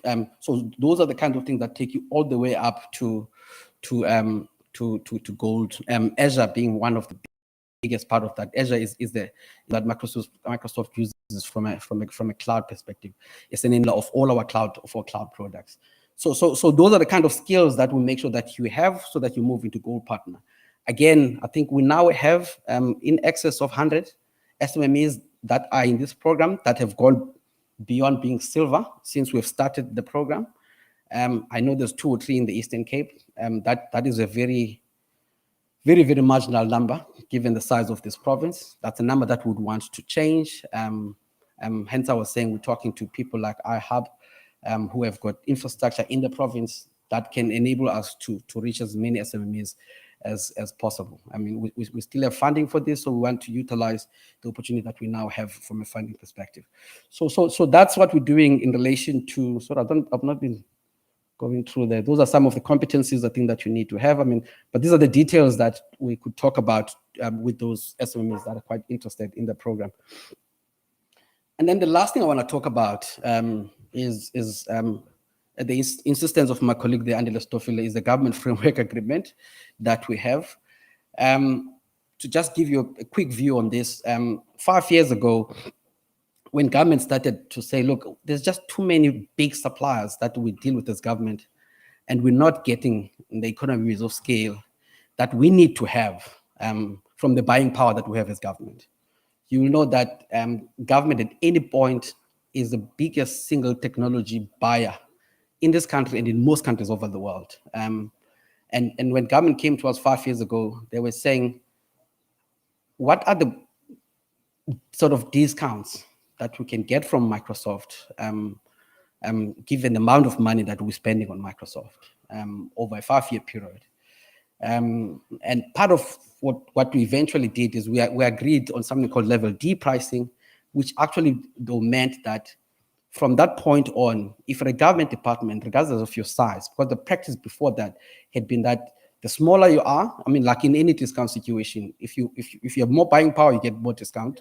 If you're smaller, you get less discount. So, and that was applicable to government up until that point. But what the significant dynamic that then changed was that government was now able to buy at the same price, at the same discount level, across government departments, regardless of size, including departments that have got 150 seats or less, which still have to buy through CETA, unfortunately or fortunately. But the reality is that every government department from that point on had an opportunity now to buy the same price, whether you are SEPs with 29,000 or 40,000 seats, or you are someone with only 200 seats, same discount. So that has now come to an end, that GFA. I think part of the critical thing now that we have to have a new GFA by December this year. And I'm mentioning this because I'm going back to the SMME story. Part of what we need to conclude with government is around, you know, that there's a 30% preferential procurement requirement now that government has. I think these regulations came in 2017. And what they really speak to is if you buy any or get any tender or supply anything to government that is more than 10 million rands, 30% of that has to be done through SMMEs. It's now the law. Look, it's the law that has taken a while to really take off. Some provinces are using it more aggressively than others. I know in Joburg, for instance, in Gauteng, they've translated it into something called TER, which is called Township Economic Revitalization Program. In Joburg, they're saying it's not enough just to be 30%. Black, that 30% to be only black-owned companies, but it must also be township-based companies. So they've come up with this model to do exactly that. And I think they've got an advantage which Eastern Cape can also consider is Joburg is the only province at the moment that is buying Microsoft products as a block, as a single block. Right? Instead of Department of Economic Development buying Microsoft products on their own, health doing so, agriculture doing so, they come as a single unit. And again, what that helps is from a discount perspective, what that helps is from a reinvestment perspective. And what also that helps is from an audit perspective, because if you have a law that says 30% must be done through SMMEs and each government department is doing their own thing, it's difficult to really audit and manage that, right? But if you're doing it as a single province with all the providers that are in your database, it becomes a little bit more manageable. So again, as part of what we're doing now, this GFA renewal that we want to close by December, is a focus on making sure that that 30% is honored, and that in each and every province we are held accountable to run our business through that 30%. So again, that accelerates the opportunities that legally we're now forced to undertake. And again, Eastern Cape as a province is no different from that. So again, I think come December going forward, there's going to be a new, almost an audit focus that's going to be around that. And again, we want to be held accountable to make sure that we are doing our business in accordance with the law, and we're delivering in relation to that. Again, with people in this room as partners, or even with relatives that own SME companies, this is a further impetus that will force companies like Microsoft to act through SME companies as part of what we're doing in a broader ecosystem of making sure that jobs return, because SMEs ultimately, they've become the biggest employers outside of government as a single block, because that's where growth is happening, that's where new opportunities are being taken up, and in partnership with companies like Microsoft, we're looking at expanding those opportunities in this province as well. I think that really does cover. Camille, again, thank you for the opportunity. Thank you for having us here. We've always been a partner to you, and it's precisely because of these opportunities that we partner with you, and we'll continue to do so going forward. Thank you.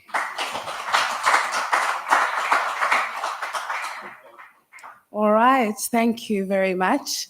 Right now, we are going to take a 15-minute tea break. Coffee and tea is served downstairs, so please feel free to go downstairs for your coffee and tea, and maybe grab a snack as well. But right now, we are linking to an ad break, and we'll be back right after this.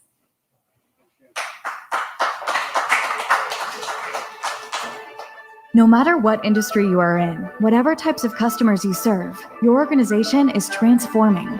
Today, more than ever, you need to rethink what is possible and become more resilient to a changing world. You need to embrace new ideas, processes, and technologies grounded in a strong sense of purpose to empower each other, our communities, and to the world around us. With security, continuity, and resilience being top of mind. Data drives information. Information drives insights, and insights inform decisions and create methods to help you respond, recover, reimagine. New business models, new products, new markets. Retailers are using edge computing to make shopping safer through contactless experiences. Manufacturers are using digital twins to model production and accelerate time to market. It's no longer just about one simple software solution. To reimagine your business, you need to create a connected, efficient, and scalable digital ecosystem. It's time to transform and think about your own future as a digital company. How? Through integrated industry solutions that drive business outcomes, empowering your people with the right technologies and products to achieve more. That seamlessly combine leading business intelligence and productivity solutions with the power of intelligent cloud and intelligent edge, where you can build your own digital and technological capabilities with the unique support of the largest partner ecosystem. It's time to take the next steps in your digital transformation journey. Your vision, your data, your customers, your future, today. Microsoft, empowering every person and every organization on the planet to achieve more.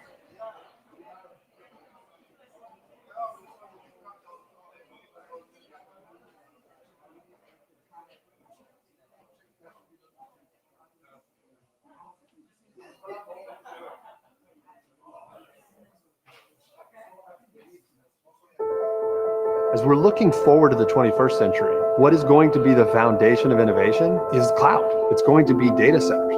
Everyone thinks the cloud is up there. The cloud's actually up there and down here. Data centers are the foundation to the cloud. They're the building block. We take what turns from concrete and steel and fiber and copper and power and turn it into a product and a service Customers come to the cloud because they want the latest and greatest technologies. They want to be able to deploy that anywhere in the globe at any time without any constraints.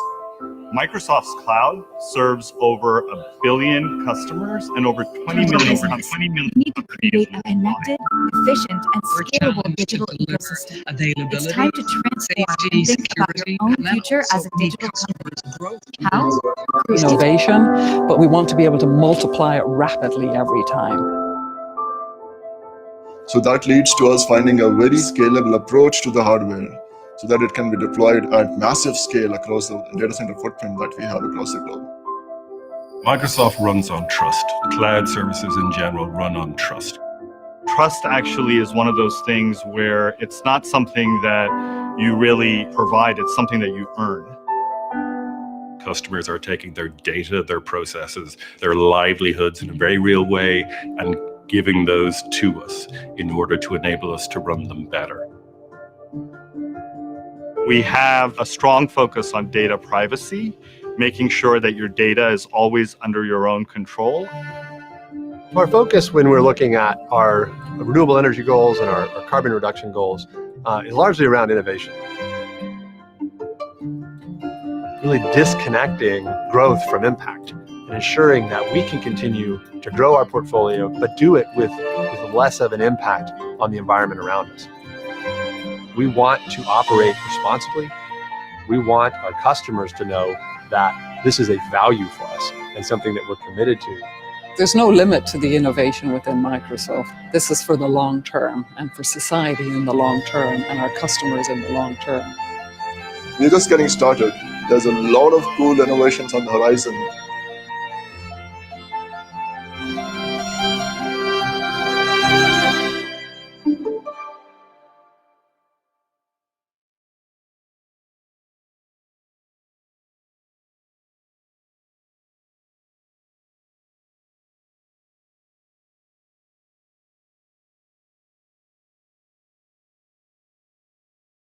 Because they want the latest and greatest technologies. They want to be able to deploy that anywhere in the globe at any time without any constraints.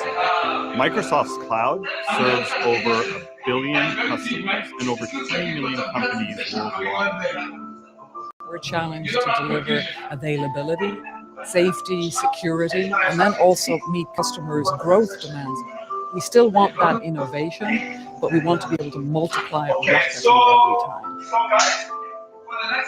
So that leads to us finding a very scalable approach to the hardware so that it can be deployed at massive scale across the data center footprint that we have across the globe. Microsoft runs on trust. Cloud services in general run on trust. Trust actually is one of those things where it's not something that you really provide, it's something that you earn. Customers are taking their data, their processes, their livelihoods in a very real way and giving those to us in order to enable us to run them better.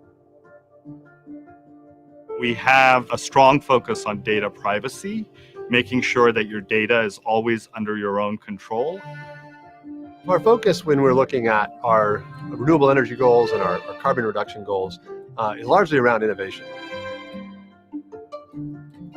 Really disconnecting growth from impact and ensuring that we can continue to grow our portfolio, but do it with less of an impact on the environment around us.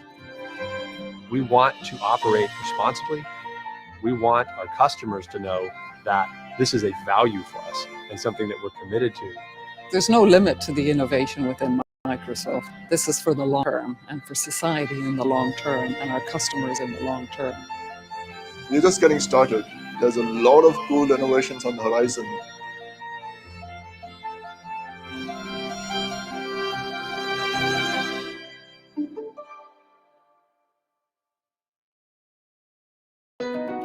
Governments around the world aspire towards health, security, and prosperity for the societies they serve.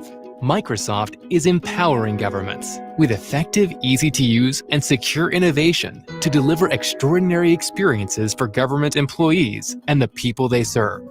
To perform the work of the future, people must learn the skills of the future. Through our skills initiatives, governments and Microsoft can close the talent gap, drive economic recovery, and build connections between current and future employees To create the predictive, inclusive, people-focused services, governments can leverage responsible AI and data analytics. At Microsoft, we hold our platforms and services to industry-leading accessibility standards, promoting equitable outcomes for everyone. To earn trust, governments need to store and process private information on infrastructure that meets the highest standards of security and compliance. Microsoft offers proactive security, enabling the appropriate use of personal data through strong authentication, identity verification, and adaptive access. To build a better future for the generations to come, governments must take action now to respond to sustainability challenges. Prioritizing technologies that have sustainability benefits built in is becoming an essential component of modern governments. With Microsoft technology, employees are more productive than ever, with a smaller carbon footprint. Microsoft's technology and our culture are aligned with all of these priorities. Governments can take advantage of our comprehensive levels of security and compliance, and rest assured that their concerns about economic, social, and environmental impact are as important to us as they are to the communities we serve. At Microsoft, our mission is to empower every government agency and person on the planet to achieve more.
rapidly every time.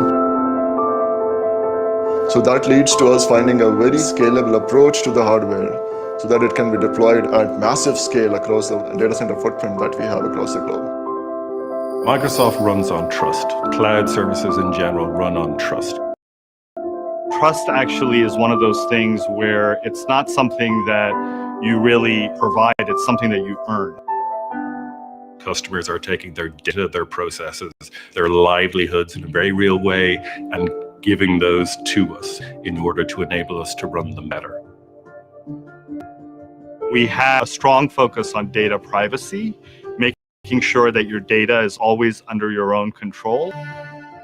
Our focus when we're looking at our renewable energy goals and our carbon reduction goals is largely around innovation. Really disconnecting growth from impact and ensuring that we can continue to grow our portfolio, but do it with less of an impact on the environment around us. We want to operate responsibly. We want our customers to know that this is a value for us and something that we're committed to. There's no limit to the innovation within Microsoft. This is for the long term and for society in the long term, our customers in the long term. We're just getting started. There's a lot of cool innovations on the horizon.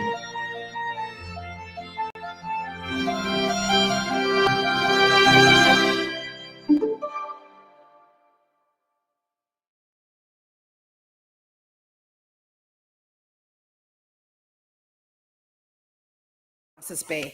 Thank you so much. I do understand everyone is now seated. We are getting into our discussion. So I just want to introduce to you our facilitator for this session, and he is Andile Stofile.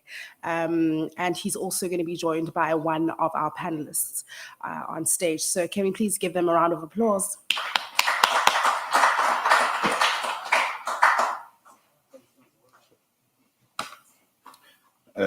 Thank you very much, Program Director. Ladies and gentlemen, good morning. As Program Director mentioned, my name is Andile Stofile, and I'll be facilitating this conversation, which is powered by my employer, which is Microsoft. So our panelists are virtual. We've got one who is here. So may I then call Mr. Kotuga to please come to the podium to be able to come and be part of the panel.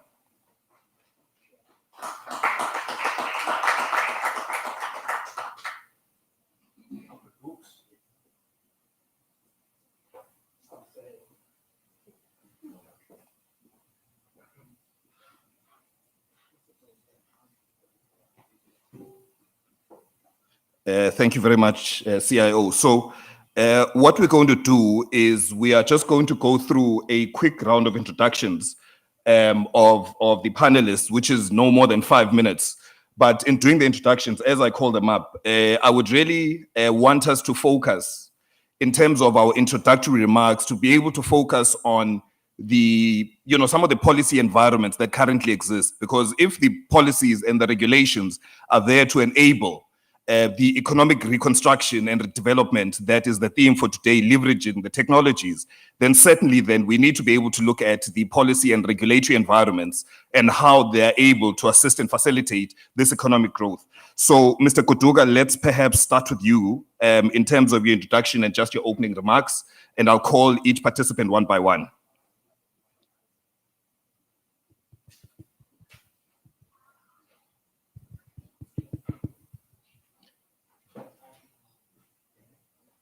Good day, colleagues. As you've heard, my name is Mbuyiselo Kotuga.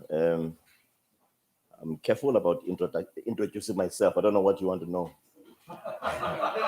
All the thirds. Okay. Mr. Kotuga, just 1 minute. Can I just ask the panelists to please put themselves on video? We have a live stream on DSTV, so it would be much appreciated for us to be able to see all of you since you are virtual. Thank you very much. Mr. Kotuga, please. All right. Currently, I'm engaged or I'm employed by Kocha municipality to look after the ICT environment. And I've been around the country in urban provinces, Gauteng and rural KZN. I don't know what is Free State. Free State. At some point, I spent some time in Bisho, about 5 years, with guys Siva, Pillay as HOG, and quite a number of guys in that office. And of course, I've got some background from private sector, Sasol, Nestle, a lot of places. That's why I was asking, what do you want to know? So at the moment, there's a lot of things that we're looking at, and quite frankly, from governance to infrastructure and actually the stability of the municipality around automation and infrastructure.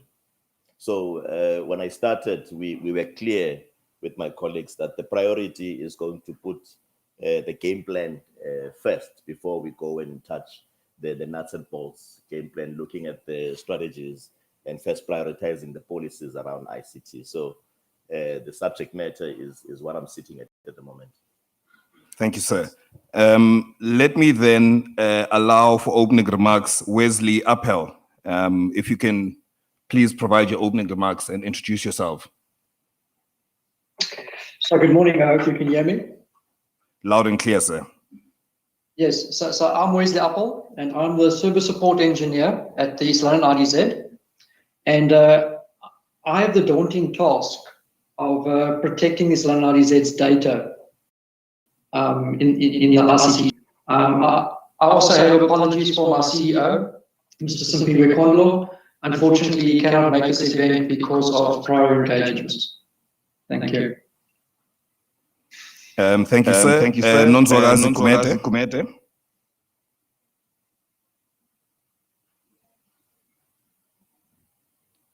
Nzwake, you might be on mute. Please unmute yourself and just get on camera if you don't mind.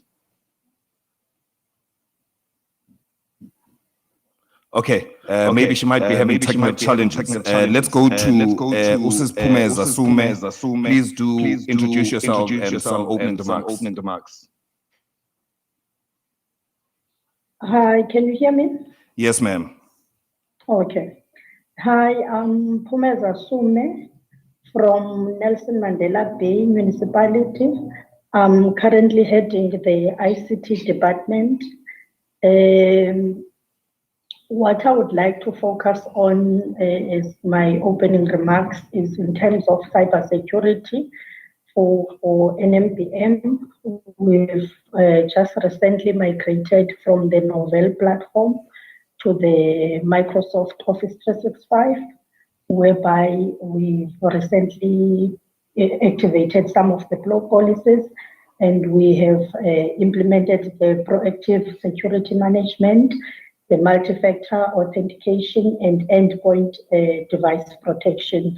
So my worry is around the security, and also I would like to look at the vandalism within the metro that is affecting our service delivery.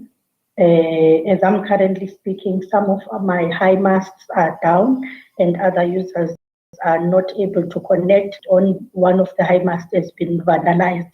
So probably we can look at how can we leverage on the IoT devices. Thank you. Thank you, ma'am.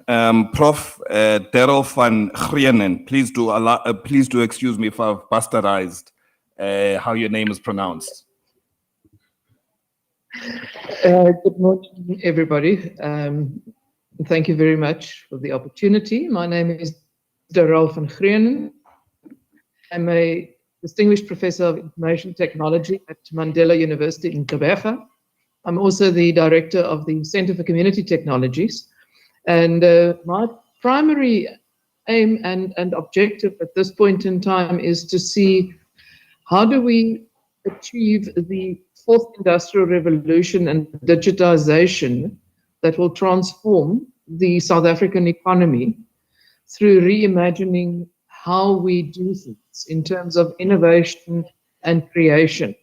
And I'm hoping that I will have the opportunity to share a few thoughts with you as we go along.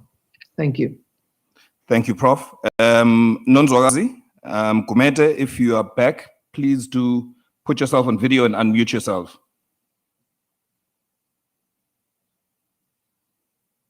Okay, I think let's move on. Wesley, maybe let's start with you. And part of the discussion that, or your opening remarks that you were mentioning was that you're looking after data security. Now, against the topic that we have today, it might be interesting to understand the approach that you guys have over there in terms of the data security, so that also there can be that information sharing. Maybe just, just to have your comments and really take us into that space.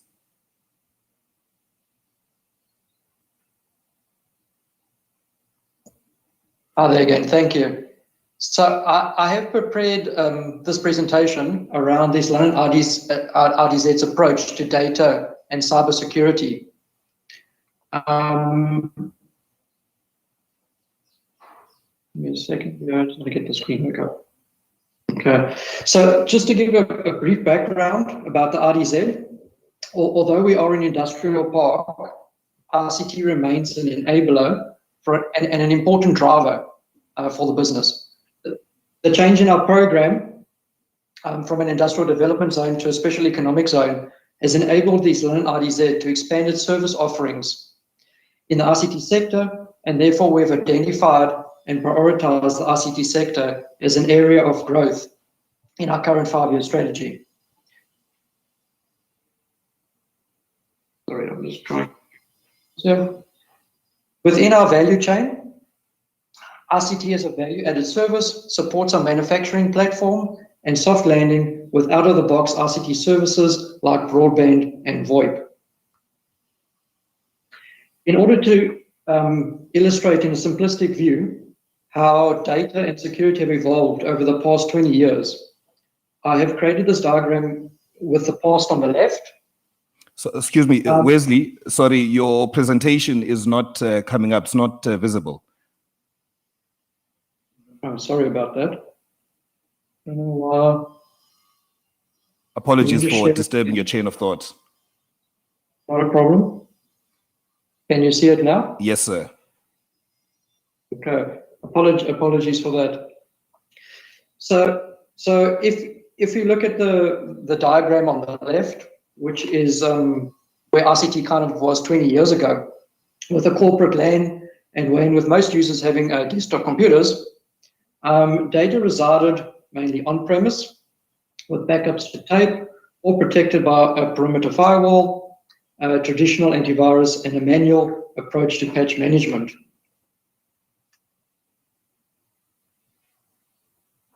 Looking at the evolution to present day, the workforce has become mobile with a focus on protecting the end user and not only the corporate network. Therefore, patch management has become automated with enhancements in antivirus solutions and solutions to manage all mobile devices. Encryption has become a necessity with all hard drives, backups, and network traffic being encrypted.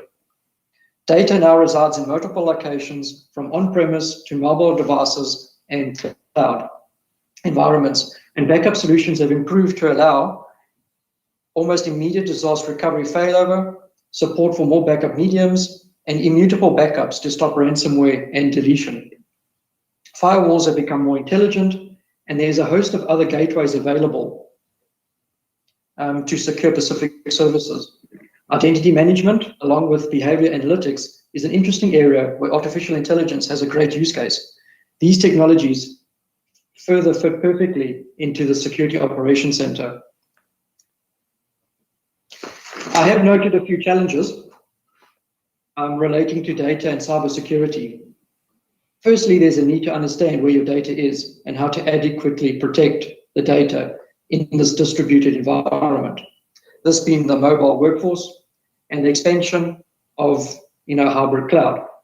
Data growth is another challenge, as due to the sheer size of some data stores and the size at which they are growing, it might be too expensive or impossible to replicate or simply back up. Most organizations have challenges with regards to limited resources, either financial, human, or from a skills perspective, and typically security is not a priority. From a technology perspective, there is no silver bullet for cybersecurity. As a chain is only as strong as its weakest link, and the weakest link in a company's cybersecurity defense is often its people, sorry. Thus, the route to achieving true cybersecurity is education with the right policies and practices. Therefore, the challenge is for organizations to adopt an holistic approach to cybersecurity. Lastly, cybersecurity threats are on the rise with announcements in the media on almost a daily basis, and organizations might not be ready for these new threats that are currently in development. Moving on to our ISO 27001 journey. In 2014, the East London RDZ made a strategic decision to implement ISO 27001 in line with the decision to provide new ICT services to our clients in relation to cloud, backup, and disaster recovery services. Therefore, not only offering a reliable service, but also a secure and protected service.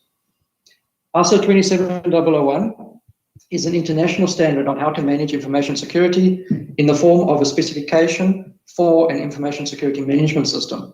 This management system provides a framework of policies, procedures, physical and technical controls which relate to an organization's information risk management processes.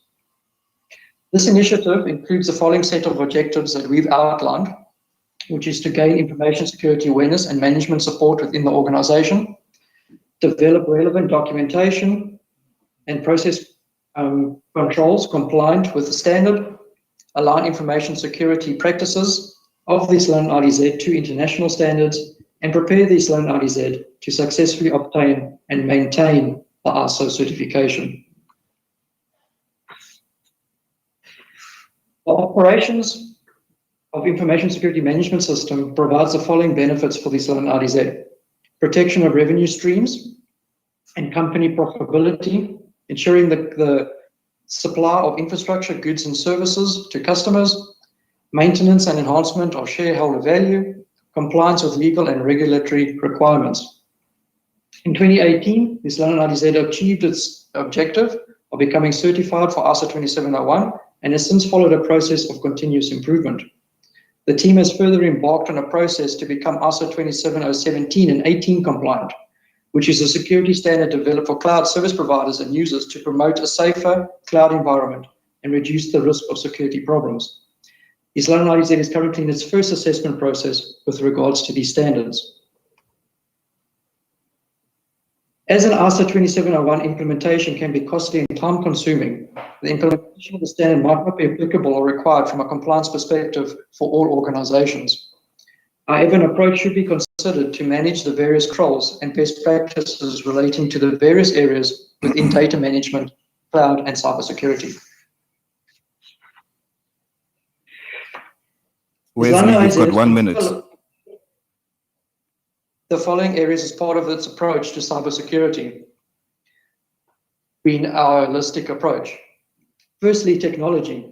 This includes the various ICT tools and solutions needed to protect the East London RDZ from a cybersecurity perspective, as well as data management solutions to allow the East London RDZ to recover from a disaster, all of which is implemented with redundancy at both our data centers. Management support is another important area, as executive support and budget is needed in order to deliver on strategy, goals, and objectives. Documentation, as already discussed, includes a mature set of policies, processes, and procedures. Internal and external audits provide much needed supporting evidence and improvement with measurable baselines from the various controls. East London RDZ performs several audits on an annual basis, with some on a monthly basis. These being internal audits by the Auditor General, ISO 27001 audits, monthly proactive security audits, and cybersecurity assessments, which is your traditional pen testing. With regards to the education aspect, phishing campaigns are a great way to test users from a phishing perspective, and these simulations can also include training videos and reporting function for management. Lastly, security awareness sessions need to be used not only to educate users, but also remind users that they have an important role to play in the organization's cybersecurity defense. As a sentiment from the cybersecurity community is that an organization should accept that breach or event is inevitable. Therefore, the statement, not if but when, the focus should be to mitigate or delay this breach or event and minimize the impact this event could cause by implementing a mature, holistic cybersecurity strategy. Perfect. Thank you very much, Wesley, for those remarks. Now, Mr. Kotuga, if I may just engage you, I mean, you gave us a long CV. Wesley spoken about challenges that exist. He's spoken to some of the ISO global standards. Now, in the country, we've seen these policies thick and fast, whether it's data and cloud policy, cyber crimes, So just in terms of, the applicability or enabler of these policies, what is your view and also alignment to global standards, since we operate in a global environment? Thank you, Mr. Facilitator. It's nice to have all these on paper. You see. The challenge comes about when you have to implement projects, particularly for service delivery purposes. That's where I would like us to spend time on, if we had enough time. Let's look at the application of IoT and the interest that's coming around artificial intelligence. Look at Kocha, for example. We're interested in keeping Kocha clean, having a safe Kocha municipality. How are you going to do that? So you need to have sophisticated tools to ensure proper security. Now, physical security for people or residents. Now, what then you need to do? You have to go and interrogate your technologies that will give you the capabilities. Now, that's where the threats are. Because there's one part that we always miss. We always cover data security, we always cover other elements of security, but we don't look at the attaching tools to our mainstream systems. Like your cameras, because that's where we found ourselves wanting. Was your cyber attackers, they will look into those elements where they can find vulnerabilities. So let's look at also vulnerabilities in terms of IoT tools that we use that are not necessarily within the data stream, but the tools that we use to ensure security. And also we also look at security from the security cluster. And then there's also other tools that we will use which are part of the IoT. So let's also get into ensuring that the applicability of our policies also play around in that space. No, thank you, sir. Prof, you spoke about the 4IR digitization through reimagining. And maybe you can just take us through that reimagining process and how you, as part of the various committees that you sit on, and how you guys are viewing this reimagination. Thank you very much. And I have a PowerPoint, but I've decided I'm not going to use it. I have this perspective that only a person who doesn't have a point uses a PowerPoint. So let me stick to that this morning. Perfect. So sorry, Prof. Can I just ask Wesley, do you mind just taking off your presentation? Please just unshare. We appreciate that you shared previously. Please unshare. Prof, over to you. Thank you very much. So let me step back for a moment and just say that I'm wanting to look at this from a position of how do we reposition the economic reconstruction of South Africa using technology in this space, and then also with a specific focus on the Eastern Cape. So I need to just acknowledge the fact that Mandela University, through its engagement with the various departments, sectors, etc., is embarking on Vision 2030, which positions the university as a university in service of society. So what we are trying to do is to understand how this university can act to support our citizens, but also our general government departments in terms of service delivery, but also the economic development of the citizens. So we're trying to continually embrace the digital transformation initiatives. And I think one of the previous speakers earlier today, I was listening in the background, mentioned the fact that, it doesn't matter where we are now, we've become accustomed to having access via digital tools, be that WhatsApp, be it via Teams, Zoom, Skype, whatever. So I think what we're looking at now is that our citizenry is becoming far more informed than what they were before. If we were to look at where the South African environment is in terms of 4IR and our digital economy, we can see that there are a number of new trends coming through government and looking at how to implement and do business differently in government. But then also focusing for a moment on energy solutions. We know that our energy situation is very topical at the moment. I'm hoping that I'm not jinxing it today. We haven't had load shedding yet, so let's hope it remains like that. And then, of course, to look at our ICT sector and how in the time of the pandemic, they've stepped up to help curb the COVID-19 pandemic. And then finally, how are we going to use unemployment to address the matter, or how are we going to use technology, rather, to address the matter of unemployment?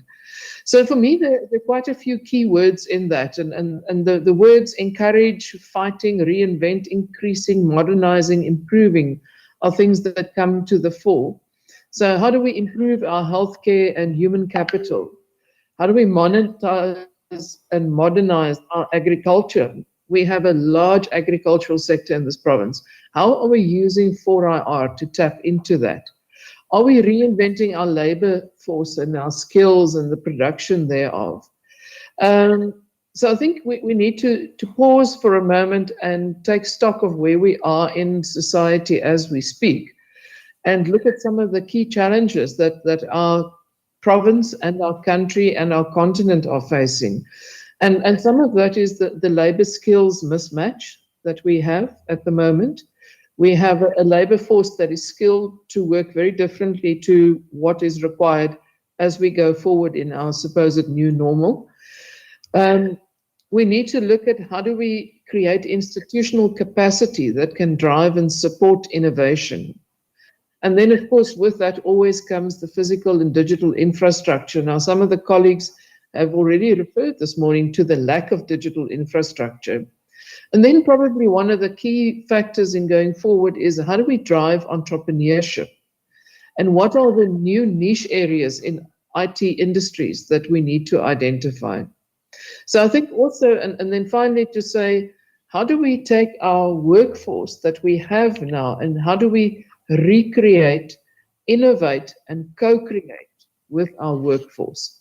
And I have some other ideas about that, but maybe later on in the session I can share that. Thank you very much, Chair.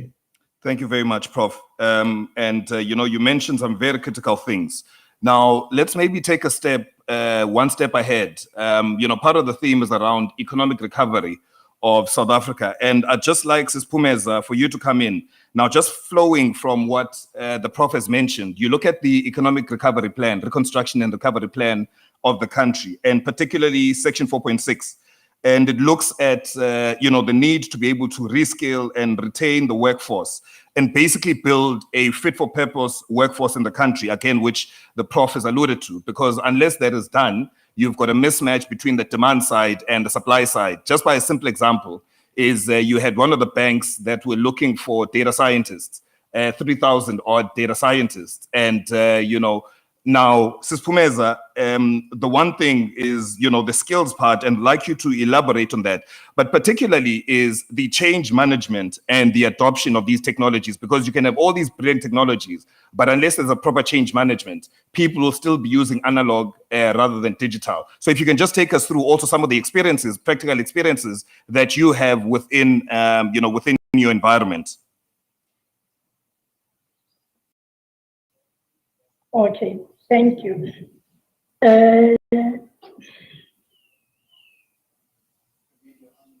Please do switch on your video, ma'am. I would like. Is it? Sorry? Please do switch on your video. Okay. Thank you. Just hold on.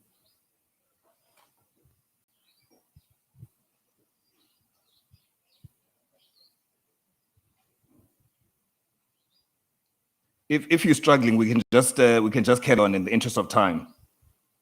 Okay, there we go. Okay, thank you. NMPM started on the digital transformation journey around 2018, whereby we looked at our ICT strategy, which is ending in 2022. And in that journey, we looked at operational activities, whereby the idea was to secure and stabilize and size our digital services, looking at reskilling our resources internally, matching with the new technologies in terms of the fourth industrial revolution. And also we plan to implement a 4IR change management practice. We wanted to look at the cybersecurity, like I've mentioned previously, the journey to the cloud, our operational excellence, and also the innovative activities that we looked at was the data and the artificial intelligence foundation. We wanted to modernize our application. We wanted to invest in digital skills for our citizens to go on the journey with us as a metro. We wanted to look at the central command center, the employee empowerment journey, citizen engagement platforms that we have, and the transformational activities we looked at was around the fact that we wanted to do this, move the metro forward and create a global compelling opportunities for our citizens and stakeholders. We looked at the hyper-connected city, the innovative citizen solutions, the global business capabilities, and transforming our projects that are designed and blend with our business stakeholders, the citizen contributions, and the experts in their field. And then the technology, we saw that the data, the AI, cybersecurity, the spectrum is the enabler and the tool that can be leveraged for these critical outcomes of social and economic development for us. Then in my closing remarks, like I've indicated earlier on, that cybersecurity is one of the areas that I wanted to look at, is the fact that the cyber attacks are an evolving danger to organizations, employees, and consumers. They may be designed to access or destroy sensitive data or extort money. They can, in fact, destroy the businesses and damage your financial and personal lives, especially if you are a victim of identity theft. As much as we have all these nice to have and innovative ideas in terms of the digital transformation, we need to be mindful of the cyber attacks. Thank you. Thanks, Phumeza. Now, Mr. Kutuga, just maybe to come back to you, and one of the things that Wesley spoke about is the National Development Plan. Within the National Development Plan, I think it's quite clear the role of science and technology in how it'll revolutionize the way goods and services are produced and also traded. Now, as a practical example, we've got the likes of Transnet who have relocated, to this side of the world. And when I speak about the ability to do that revolution or have that revolution, I think is what Transnet and others are looking for. So maybe just, in your understanding and how practically that applies to this side of the world. Thanks, Chair or Facilitator. One of the things that I foresee, which will trouble the transaction of Transnet is the culture, And if Transnet really is a transformed organization, we might struggle as Eastern Cape to get the quality of skill to fit in and take Transnet forward. Probably with the speed that has been identified by Transnet management. So that brings then the challenge to the Eastern Cape citizen. How then do we catch up to make sure that we don't disrupt the progress of Transnet? So then it goes to the issues of change management, as you mentioned. But it's going to be a challenge because you're not dealing with an internal change management, you're dealing with an external change management. You're looking at the clients that you're serving. Maybe they're serving different client type. Now in the Eastern Cape, it's a different community with different skills and interests. So we need to look at how then do we balance the business objectives against the community that we're serving or the community that we're operating in. No, thank you. Prof, just to bring you in, I mean, as you were, quite when you were describing how the approach should be different, in terms of how we look at all of these things. Maybe just elaborate on that, because there was a piece which you said that if there's time, you would like to just elaborate upon, and we'd really appreciate your thoughts around that. Thank you very much. So I think that the first and foremost thing from where I look at it into this is that we need to remember that we cannot emphasize change management enough. And digitization and digitalization are people issues. They are not technology issues. Technology is already out there. So how do we bring people on board and ensure that they understand the value of the technology and that it is not necessarily a threat to them? So there are many ways, and of course, I mean, what we can spend a lot of time talking about that.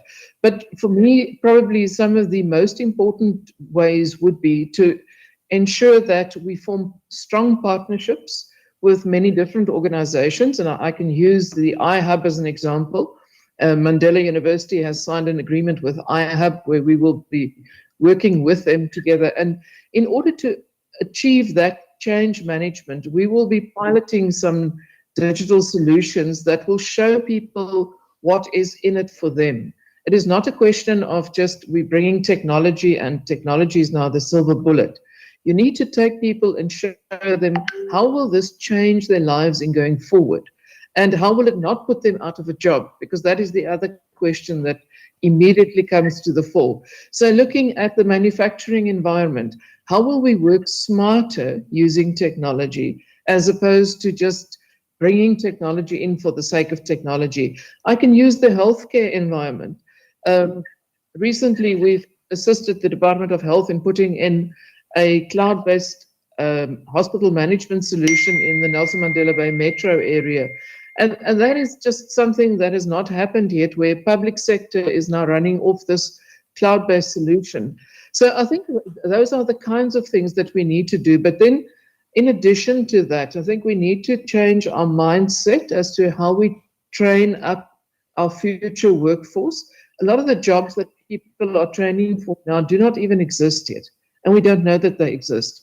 So we need to focus on digital skills, but also looking at workplace experience.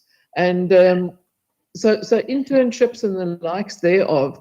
So you just mentioned Transnet, who's now moved into the Eastern Cape space. So the challenge is to Transnet to say, okay, how do you open up spaces that graduates or future graduates can move into that space and actually have the workplace competency introduced? Otherwise, we have graduates who come with all the book knowledge, but they've not got the workplace competency to move this forward. So I think those are some of the challenges that we need to look at. And then, of course, to underpin all of this with some actual factual research as well. And I'm not saying everything must be researched, but let's base some of the knowledge that we are creating, that we create a new knowledge that is a combination of the academic as well as the in-service societal knowledge that we gain every day. I think if we can do that, then we are on a good trajectory to make this work. Thanks, Prof. We're going to go into Q&A. So what I kindly request is for people to put up their hands so that you can ask questions. Before you ask the question, if you don't mind just introducing yourself and also what organization you represent and also where the question is directed to. Yes, and of course the audience. But let's start at a virtual level and then we'll come to the physical audience.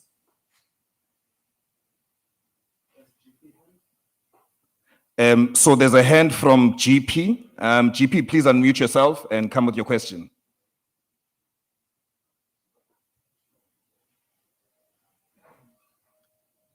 GP?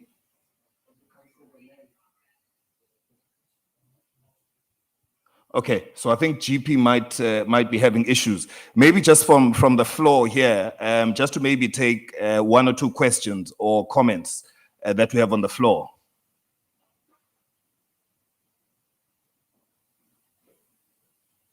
Mr. Dennis?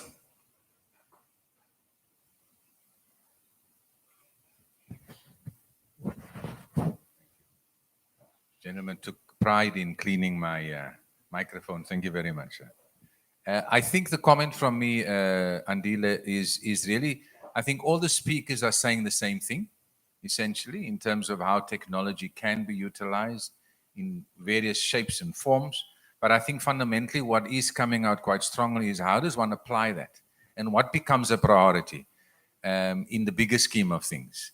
Mr. Guduka makes a very valid point, you know, and so did Pumeza, that everyone talks about, you know, cybersecurity or this or that, but really it comes down to how one implements that and what takes precedence over the other, because no two environments experience the same challenges. So Koga in Guduka's environment could be very different to what Pumeza has in hers. And I think from Prof. Van Greenen's point, I think what is encouraging, and that's why we've signed the agreement with the university, is that they've clearly identified the impediments that communities currently have when it comes to technology. And Prof, I was hoping you were going to mention the product you've just launched with the Eastern Cape Department of Health, because I think that is indicative of what can be done if the partnership model works and everyone understands their role and responsibilities in that equation. Thank you. Thanks, Mr. Dennis. Is there any other question or comment from the audience here physically? Okay, maybe let me split this up into two.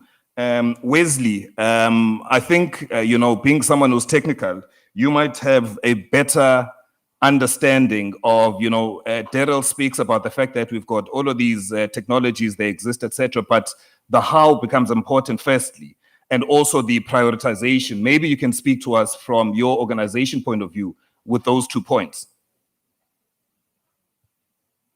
Yes, thank you, Andile. So definitely, technology is an important factor when it comes to, you know, data and cybersecurity. But like we said previously, and the other speakers also spoke about, you know, technology cannot solve everything on its own. You know, it kind of got to go together with your skills, you know, with education, you know, with processes and procedures and everything else that goes with it. And, you know, management support, like what I spoke about earlier. So, but yeah, and so you really need a combined effort from different stakeholders to make it holistic. Thank you, Wesley. Prof, there was also one directed at you in terms of the innovation within health. Thank you very much. And yes, there's been quite a few innovations in health in the last while. And of course, COVID has necessitated and expedited many of these innovations. I think one of the key innovations that I would like to foreground in this time is that of an innovation that was taken to a next level through a very strong partnership. And that is a partnership between the University, Office of the Premier, and the Eastern Cape Department of Health.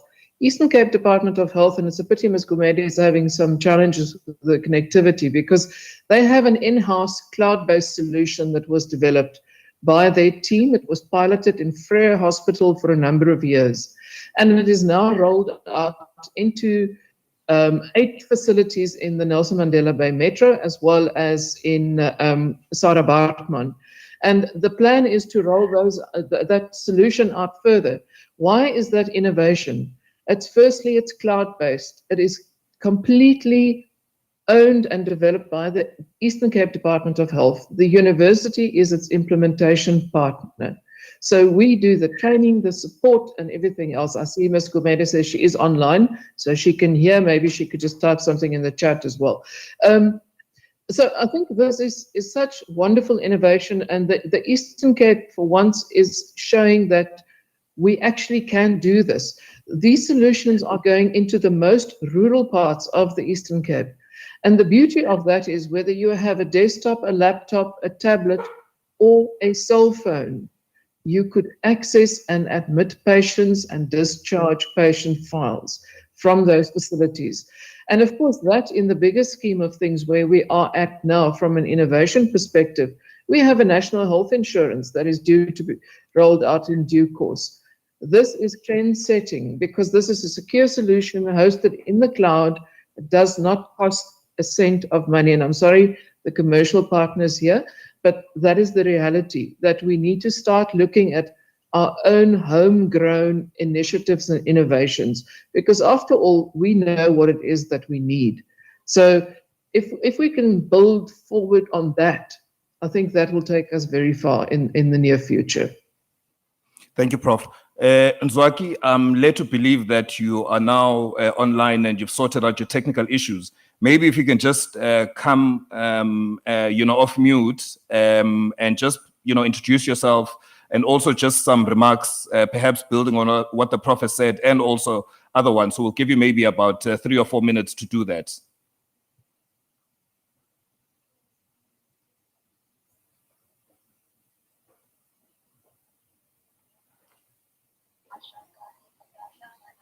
Nzwaki, maybe unmute. Sorry, Angela, what was that? I'm in an area, the joys of being in a rural province. I'm having network issues. Sorry, what you said. So, I tried turning on the video and it's not allowing me. Sorry, what was that, Angela? Yeah, so I was just saying that because you haven't had the opportunity to introduce yourself and provide some, some remarks. So what I was saying is maybe this is the opportunity to introduce yourself, and also just having been listening to the proceedings, maybe just to provide some remarks and viewpoints from yourself, since you haven't had the chance to do that. And we'll give you 3 or 4 minutes. Yeah. Okay. Thanks, and good day, everybody, and sorry about that. So my name is Nzwaka Zikumede, and I'm the CIO for the Eastern Cape Department of Health. And one of the things that COVID has forced us to do is to start the digitization process with speed, as the Prof has said, with their assistance. We've managed in the Nelson Mandela Bay region to roll out to HMS2, which is an in-house developed system. And so what it does, it's meant to be an electronic patient record, and it's sitting on the cloud, hosted by Microsoft on Azure. And we're in the process of, like this financial year, of rolling it out to 6 more facilities. And what this aims to do is that our biggest challenges is that health countrywide is facing a real issue of medical legal claims, which then eats onto our budget, which means we can't do service delivery because we have to pay medical legal claims. So and mainly it's not due as such to medical negligence, but it's to things like wherein there was no electronic patient record. Then we can't defend ourselves. So with this now, everything is going to be electronic, and it also means that patients can go to any facility across the province and get care, and the history is available. Let me stop at that for now, Angela. Thank you very much, Nzwaki. I am conscious of time. I'll just take one quick question and then we'll go to closing remarks. NG, I see your hand is up. Please come off mute.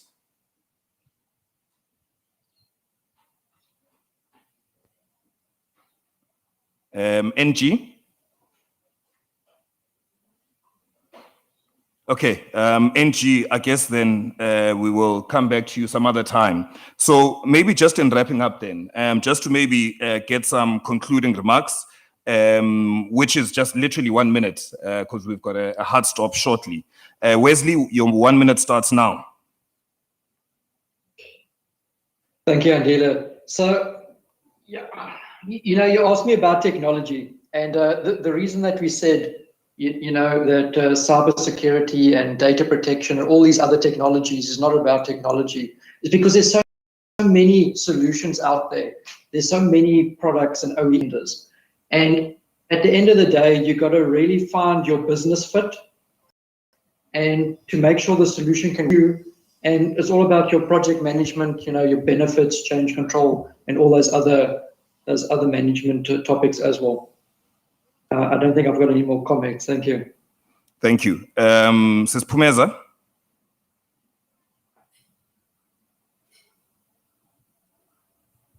Sis Pumeza, please come off mute. Thank you. My last remarks from the Metro's perspective is I would like to give an effect to the IDP of the institution by programmatically creating an enabling environment for the directorates at the Metro to use the digital efficiencies as tools to modernize their service delivery mandates. In so doing, delight our citizens, and we also make sure that we ensure that cybersecurity is implemented and continuously monitored to ensure the data safety of our citizens and employees. Thank you. Thank you, Prof. Thank you. So I have 6 distinct strategies that I wish to propose. The first is to fix the labor skills mismatch. Secondly, to reinforce state and institutional capacity to drive innovation, develop physical and digital infrastructure, drive entrepreneurship, recognize the new niches for the IT industry, and then that we should take very decisive steps to close the gaps in digital skills, infrastructure, innovation, and R&D. Thank you very much. Thank you very much, Prof. Last but not least, Mr. Kutuga, or in fact, sorry, not last. Please do allow me. Nzwaki, I almost forgot about you. Do you have any closing remarks? And then we'll get to Mr. Kutuga. Yeah, so as closing remarks, I suppose one of the biggest things for us is the whole issue of the POPI Act that we really need to look at. And as we're moving to an electronic patient record, having struggled with medical legal claims, the issue of hacking and cyber security and all of that, how is a department that we really need to look into those 2 areas. Yeah, thanks. Mr. Kutuga? One of the things that is mostly ignored or left by mistake, I would want to assume so, is to enable the management, whether it's public sector or private sector, is to enable the management to make the right decisions, and not decisions on the basis of a perception, but decisions on the basis of facts demonstrated by data. And we generate data on a daily basis. So I think especially in government, we're facing a challenge of using that data. And I'm not shy to say, even in this assignment with Kocha, I'm going to have the challenge to how do I organize this data? It's structured and unstructured. How do I organize it? And who's going to give me the capacity to give meaning to the information? So that the municipal managers and the mayors can act on it. Because we can't say we're serving citizens, and we don't know the citizens. We don't know what's happening where. So we need to organize the data. So one of the things that one needs to make sure that I get it right is to give that capacity to the municipality. And of course, there are tools, but one thing that is also missing is the capacity to analyze the data. So we don't have data scientists within government. So I'm happy that I'm meeting Prof for the second time. So maybe I will take a drive to Nelson Mandela University and talk about this matter. Maybe they have a school of computer science, which there are people that specializes in data. So that is one critical area which is mostly ignored particularly in public sector. Thank you, sir. Thank you to all the panelists that have been part of this. Just in terms of closing, a number of speakers were speaking around, making sure that we're able to support local SMEs. So this is one of the SMEs that currently exist within the province called Imagwa Tea. And it's very much available for anyone and everyone to be able to support.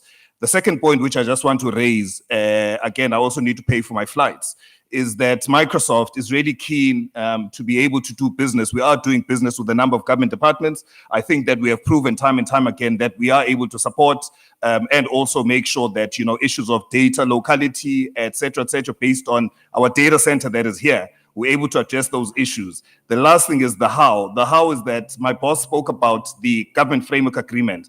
So there is a procurement vehicle for yourselves to be able to procure these wonderful services that we provide as Microsoft. Ladies and gentlemen, once again, thank you very much for indulging us. And once again, thank you to the panelists.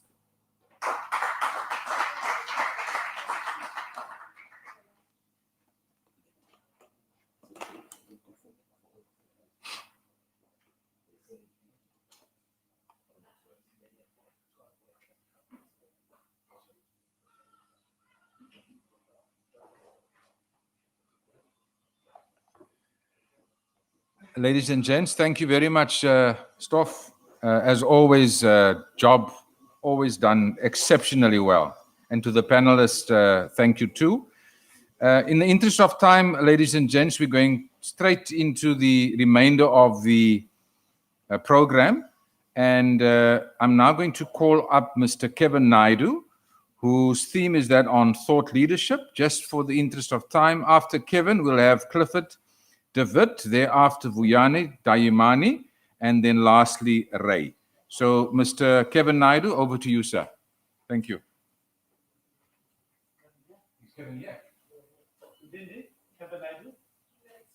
Okay, sorry.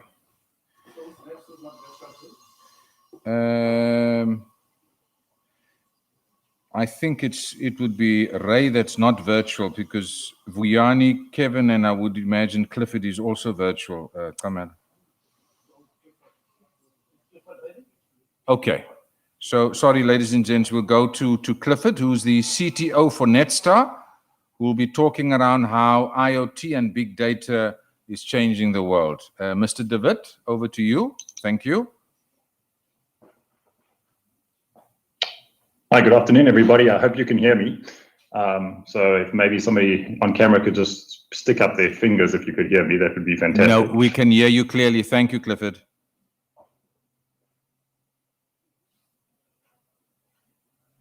Mr. MC, if you could just let me know that we have audio. Yes, we do. Fantastic. And could you see my screen that I'm sharing? Yes, sir. Thank you very much. Well, good afternoon, everybody, and thank you very much for having me. Very fascinating listening to the conference, and isn't it an amazing tribute that we can do things like this, both virtually and in person? So thank you very much for having me. Keenly aware that I only have 20 minutes, so I'm just going to dive into the presentation. Really what I wanted to cover today is just how IoT and big data is changing our world. And I'm going to try and bring some relevance in certainly what we do as Netstar in this world. So I thought I would start out with a slide, just talking about, I think, certainly where the industry is and how we're progressing along this. And really what I want to draw your attention to is how our world of analytics is changing. I've heard many discussions this morning around data and understanding data. One very topical comment just now in the previous section. But I think most of what we deal with today in terms of data is really centered around, let's say, looking backwards. So what has happened in the past? And as much as that's interesting, it really doesn't really help us often to make better decisions. So certainly what we're trying to do in terms of data understanding and analytics is sort of move along this continuum, as I call it. Often today, the why did it happen question is getting answered by people, yourselves, all of us who are looking at data and trying to figure out the trend in the data.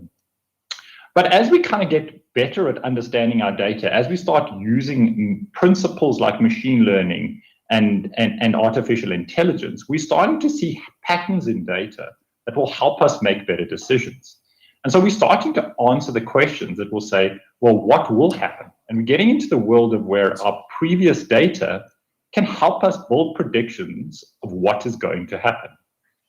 And this in its own right is incredibly useful, right? So if we could predict, hospital visits, or we could predict weather trends more accurately, if we could predict sales forecasts more accurately, it allows us to be much more efficient with our resources and ultimately run a better environment, whether it's in the public sector or the private sector. And kind of, I guess, the holy grail of this whole environment is what we call prescriptive analysis. How we can start providing recommendations, tangible actions that will allow us to get the results that we want. And that is kind of where the world of data and big data and IoT is heading. So I just thought I would start out with this, trying to give you a baseline of how we think the world is progressing. And the maturity of many organizations depends on where you are on this curve. So as we engage and talk to some of our partners and some of our customers, we often have a conversation like this about where they are on this maturity curve. So I wanted to kind of break it down into 4 areas that I wanted to cover. And the first one is IoT, right? I think IoT is probably a well understood word, certainly with this audience, I would hope. But just to put some perspective on it, a couple of years ago, Gartner called that there would be 20 billion connected devices by the year 2020. And as we sit here today, we've almost doubled that. So Juniper Research recently did a study, and we reckon we're somewhere in the order of 46 billion connected devices in the world today. So we're well ahead of what any of the analysts would have said in terms of internet connectivity of devices. And this is often the source of massive amounts of data. As these devices become cheaper and cheaper, we're collecting more and more data, and data is the fuel that allows us to gain insights out of what we want to do. As Netstar, we're really proud that we produce hundreds of thousands of devices. We've just announced that we've crossed over 1 million active users in our environments. And so the images you see in front of you are some of our devices that we design and produce locally in South Africa. Our production rates are in the orders of tens of thousands a month of devices. And so we really understand the IoT world well, primarily in the vehicle telematics area. But as the costs change and as the profile change, we're moving into different areas. I wanted to kind of share with you just a couple of case studies on each of these sections, just to try and ground you in sort of what we're doing. So for the city of eThekwini, we run their municipal fleet. We have over 8,500 vehicles we track on a day-to-day basis, going into 76 cost centers. We do things like driver identification. And we're really proud that we've moved most of our systems into cloud-hosted resources. So we're able to move our resources into cloud-hosted resources, either in our customers' tenants or in our own tenant, and provide our software services through that. That helps us with our deployment, that helps us, as Sia talked about previously, leveraging some of the arrangements that you have through the government procured purchasing agreements, and to run our software in your existing resources. In terms of big data, I guess is the kind of the next little topic in the one I want to introduce, and is very topical again. I heard a lot of mention to that this morning in many of the presentations. Just to put some credence behind what we do, we switch over 350 million messages a day into our big data infrastructure, and that's about 10.8 billion messages on a monthly basis. So we really have some deep understanding of what it means to deal with big data. If we look at the industry is around, around 50 or 60, maybe 70 odd zettabytes as we sit here today. And it's projected to grow 4-fold by the year 2025. The challenge with many of the data, and I heard it reflected in some of the questions today, some of those closing remarks in the panel just now, is how do we gain understanding of all of that data we're collecting? So I think we're all pretty comfortable that we're collecting massive amounts of data. And the analysts, as you see on the slide, are saying that trend is certainly not going to slow down, it's going to increase. But the challenge is, how do we gain insight out of that data?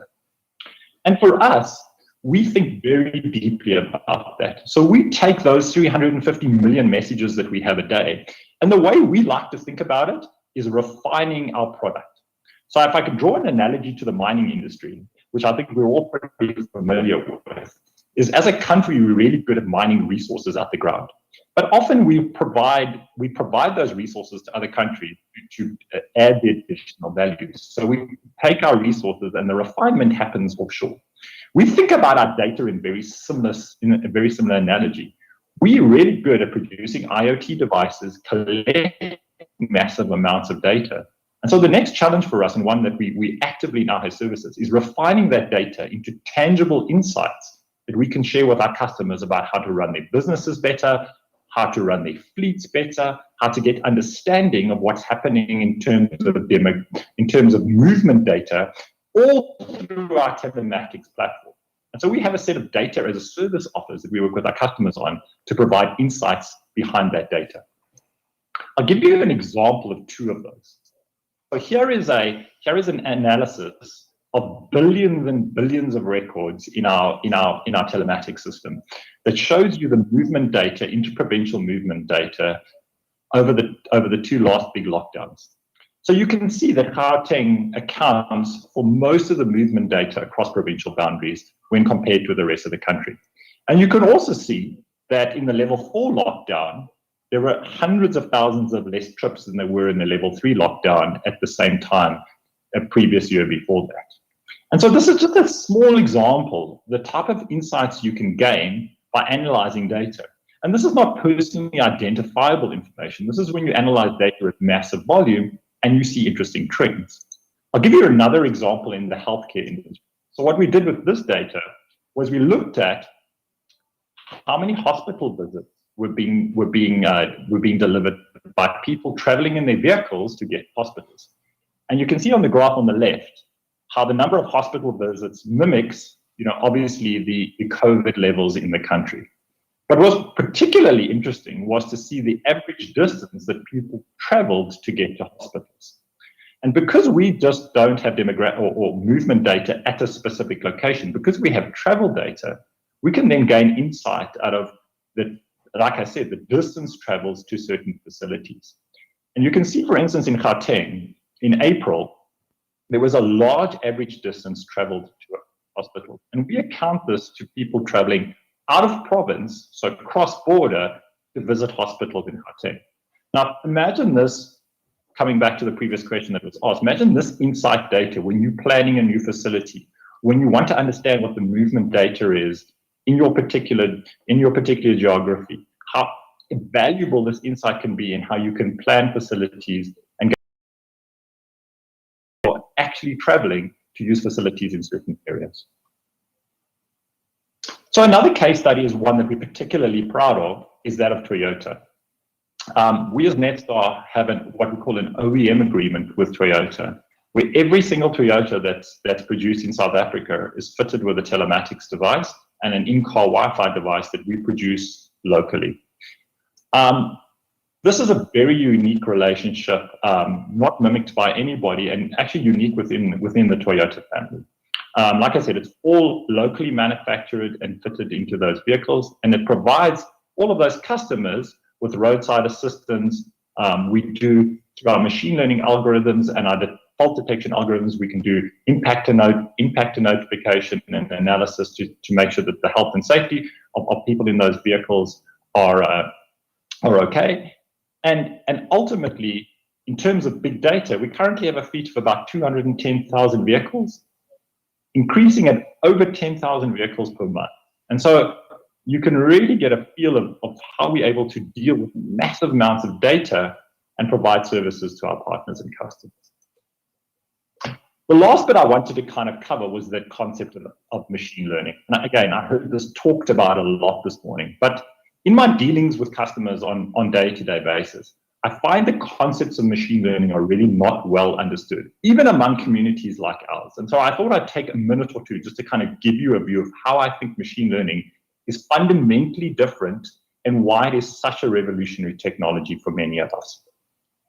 If many of you could cast your minds back to maybe when you were at university or when maybe you were messing around on a computer, traditional programming kind of looks like the slide in front of you. There's some type of input and then some human being writes a program and it derives some output. And as I said, the job of writing the program is really done by what we typically call developers. So there's a human determining what the machine actually does. The world of machine learning turns this thing completely on its head. So the world of machine learning starts with something called a model. And the model is, think about it like a child brain. It's untrained, it's a child in its infancy, and it really doesn't know how to walk or how to talk. And the way you train this model is you provide it with a set of training data. So you teach it to be something that you want it to be. And that process of teaching involves taking a lot of data and teaching the model how it should behave. And once you have a trained model, you can basically treat it like a program. So you can then provide it with input and it will provide you with output. Now, the fundamental difference with this is that no human being has taught the model or programmed the model deterministically how to work. The model has configured itself based on the training data that you provided. And this is why we get into issues with statistical bias, to make sure that the training set is completely representative of the outputs that you want. And there's many examples of how models are not correctly trained and then provide strange outputs. However, when done correctly, models can do incredible things. And the things like the image that you're hopefully seeing in front of you, I'm sure you're all kind of recognizing the numbers as they're going past. But if I had to give even a PhD level computer science graduate the task of understanding those numbers and writing a program to do it, it would be almost impossible. However, with just a few lines of code, I can train a machine learning model to take that exact data and tell me what it thinks the numbers are. And you can see that model running in real time in front of you. So the world of machine learning is fundamentally different for me than a world of traditional programming. And I completely echo the point of us investing in data science capabilities in our country, in our various provinces, because this technology will revolutionize the way computing works and is already starting to do that. A couple of areas of where it really, really makes sense. Vision is one I've showed you. So machine learning is really good at seeing things in both image and video. It's able to read natural and process natural language. So we are able to parse structured and unstructured data and derive meaning out of words that traditionally a human would only be able to do. It's able to reason and make decisions. Now, the make decisions part of, I guess, is the holy grail of where it goes. And sometimes I like to think about that as human-assisted decisions. So how do we provide better insight to people so that they can ultimately make better decisions? And then at the end of the day, a large part of research is going into what we call movement or biokinetics or robotics data. And you only have to see what's happening with autonomous cars, et cetera, to see where that is going. So the last kind of case study I wanted to talk about is work we do with PUTCO. So in PUTCO, we have a fleet of over 1,500 vehicles. They do almost 200,000 trips a day. And to put it in perspective, they travel about 63 million kilometers a year. We have a set of cameras and AI devices on all of their buses, and we're able to monitor both the health of the driver, the passenger, the behavior of the passenger. We're able to detect things like bad behavior or driver drowsiness, et cetera, et cetera.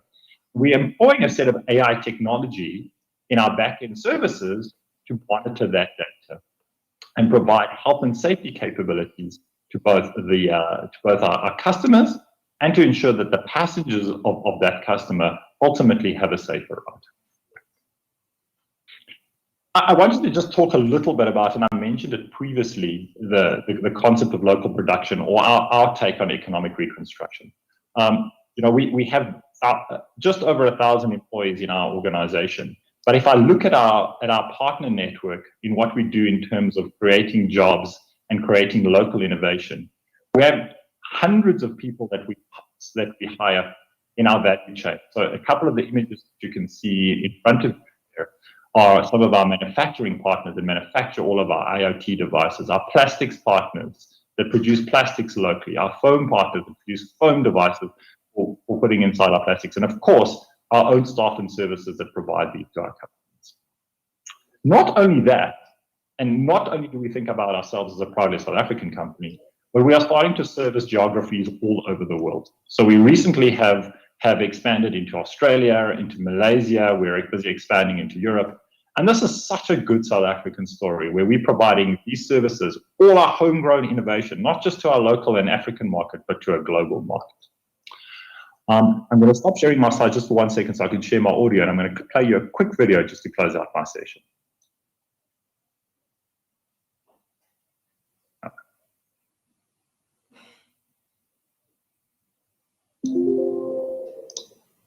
Okay, let's see how this goes.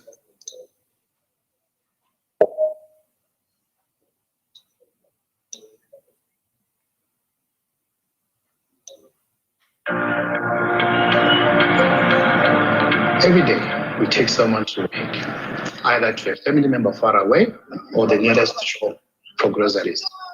We do day in, day out, 2 a.m. to 10 p.m. This is the nature of commuter transport.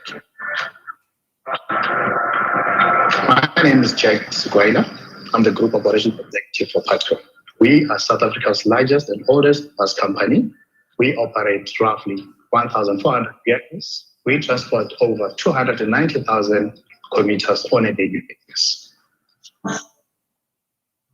It was in November 2013 when we got the news that one of our long-distance buses was involved in a major accident, killing 29 from a bus. We couldn't do anything to change the situation, but we wanted to do everything in our power to change the situation forward and prevent such incidents from happening. We started installing the Netstar fleet management system on our vehicles.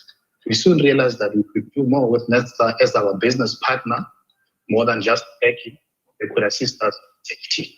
So over time, we facilitated the installation of Netstar's fleet cameras, fuel theft monitoring systems, as well as driver behavior monitoring systems, things such as harsh braking, acceleration, and so on.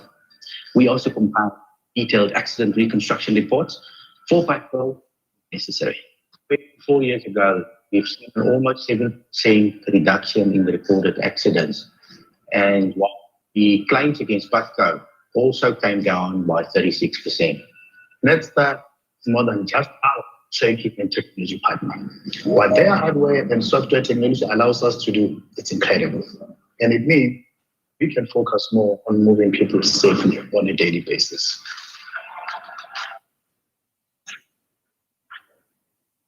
Thank you very much, everybody. And Penny is in the audience, our Netstar public sector lead. So if anybody has any questions for her, on us, on the solutions we can provide, on the insights we can provide on data, please connect with her. We'd love to have a conversation. And thank you very much for this opportunity. Thanks, Clifford. Brilliant presentation. I think if nothing else, Clifford, you've demonstrated what can be done and how it can be done. I just want to ask, can you track my wife and kids, please? If Netstar, if you've ventured into that as yet, I'd be your first customer. Thank you very much.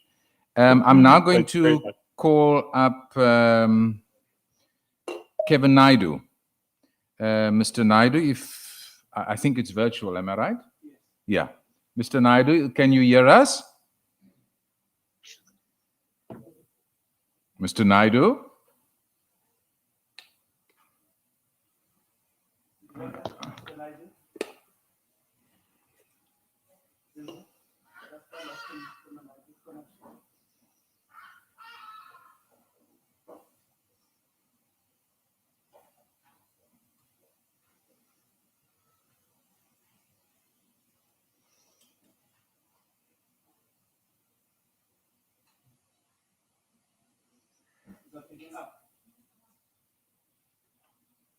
Who's next on the...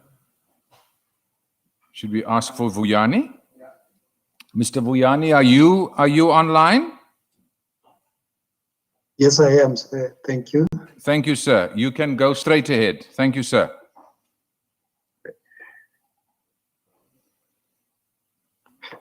Let me take the opportunity to welcome, to greet everybody on the call. Thank you very much, colleagues, for for giving us the opportunity. Am I audible? Yeah, can you just speak a little bit louder, please, sir? Okay, thank you. Thank you. Thank you very much. I think for us as ICT, we just want to present something very quickly here. I mean, not even for the sake of time, probably focus on the slides, but I think talk through the presentation, I think, quickly. I think the two things that we want to talk to, I think sometimes we're always known around the mandate, which is the tourism mandate, and the conservation mandate is not necessarily pronounced as it's supposed to be. So probably that's the opportunity that we do, that we operate parks in the province, and there are about 20 of them, and they're based on, their management approach is based on good science, and I think that's what, but also the collaboration with our law enforcement agencies to ensure that we are able to perform what is expected from us. The last point is the collaboration with the, ensuring that we generate revenue as part of the mandate. I thought that I should just touch on the other mandate is what we do, which what people always refer to us mostly in terms of tourism, marketing, province, the development of our products, and the support of products and the PR that goes with that. And I think the approach, the reason, one of the pointers I was given when I was going to talk here was around, most importantly, around the artificial intelligence. I think I've listened to colleagues here talking about what is possible and the innovations that are. I think that for the purpose of this presentation, I would like to take colleagues to what we do on a normal basis.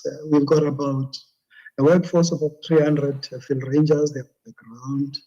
So they are looking after our protected areas. They are looking at our assets, natural assets we have. They are looking at animals, both in flora and fauna. So they do that. But what we've picked up over the period is that our workforce is aging. So the experience field rangers that we normally have, COVID, an impact. We needed to innovate and be smarter forward doing our work. So part of what we had to look for in terms of specific mandate, to say, how do you complement the existing personnel and adapt in terms of what we do? So we introduced roles in terms of our patrols in our parks, say, how to ensure that the old timer is about 60, who is very knowledgeable in terms of what they are able to tell you the footprint of a person, even in terms of days, to say this footprint is 4 days old, this one is a week old. They are able to do that on the ground. So you needed to complement this capability based on industry knowledge and say, how do you ensure that you are able to complement it and take the next level? So drones have been introduced in our parks so that you're able to monitor, assist them to patrol, they are able to visualize what the drone is able to see. But also even in terms of our poaching efforts, you are kind of responding intelligently in terms of where to deploy your resources when it comes to that. And we're moving, like waiting from a system where in terms of monitoring, we're using micro and choppers.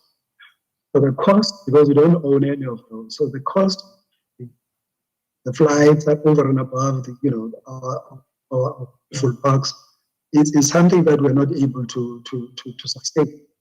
And we rely on the public. So we couldn't be able to afford that. So it works smartly when it comes to that. So that's the one aspect that we introduced in terms of managing it. But also it came with an upgrade on the scale of the field rangers that you have. So to be techno-safe, to citizen because of all the restrictions and the regulations that are kept with our neighbor communities in terms of the parks, so private landowners, so you can't fly to the particular level, so you should always keep what's according to the law. So we have to comply with that. That's one. But the other point, over time, we have to were to deal with is the poaching crisis in the country, especially in our case as the. So part of what you have to look into was to say, I mean, again here it's an evolution system where focus was to manage the animals, look after them, to see where they are. And until a point where we said, look, we can microchip them. That's a good thing. You could be able to monitor their movements. It's not a bad idea.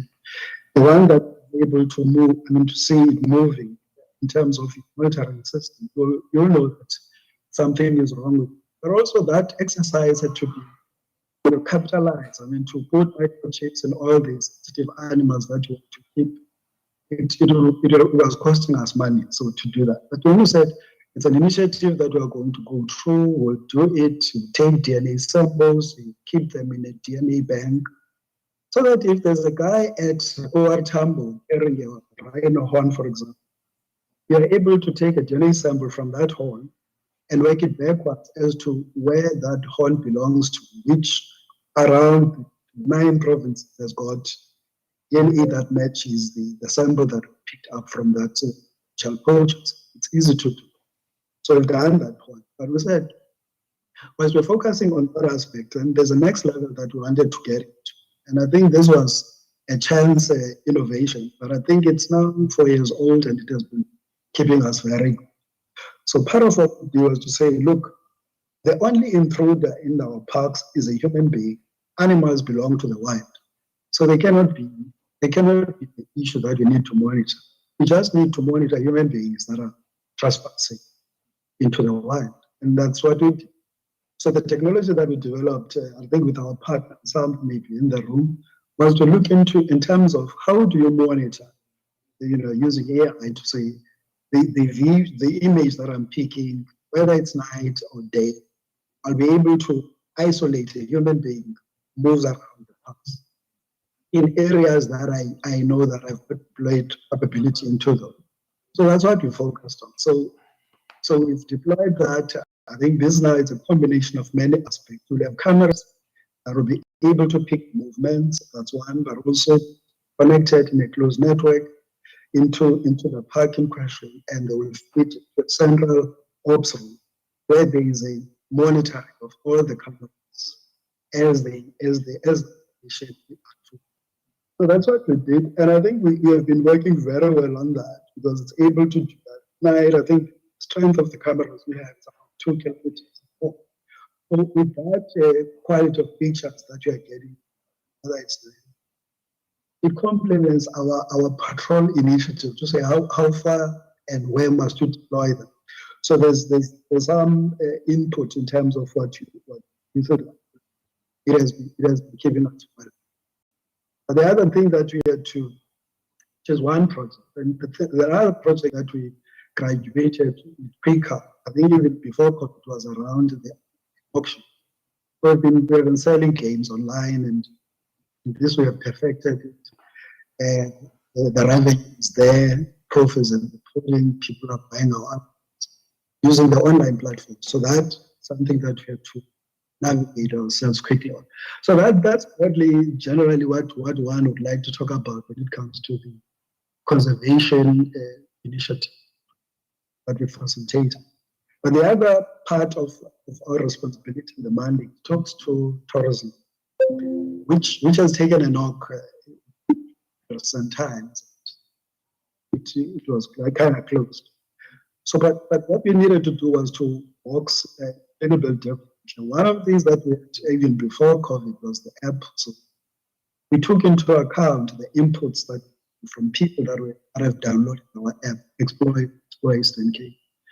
And the feedback that we got into that assisted us to position the app as a different tool from events that people could see, micro trips that they can engage on, tour guides that they can enjoy, who can they engage, quality of the product offerings in terms of the different in which town can you get a 5-star, want to filter 5-star facilities in Zagawa, colleagues are able to isolate those and able to enjoy whatever that one do.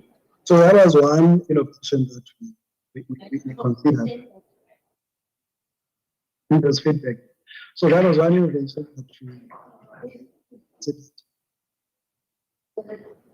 we embarked on. I think that's right. But the second thing that we looked into was to say, how do you partner strategically with your booking companies, whether it's Travel Start or any other? There is some feedback on its side. I'm not sure you can also step on that. Okay, thank you. So we had to partner with such, and we're able to achieve that in a different way. That's the second point of the tourism part. The third one, it was also for us was a deal breaker.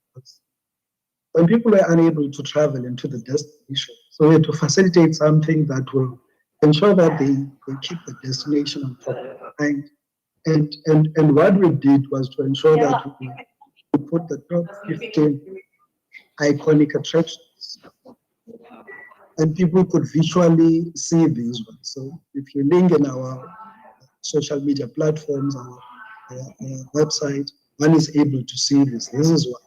But also in terms of the scale of participation, in terms of the traditional, trade fairs that we wanted to go to, the online platforms gave us the opportunity to take a number of our products from a development point of view and enable them to participate in platforms that will have been costly for us. So, for example, you are able to register around close to 100 SMME products to participate positioning their product offerings to our source markets, be it India and China.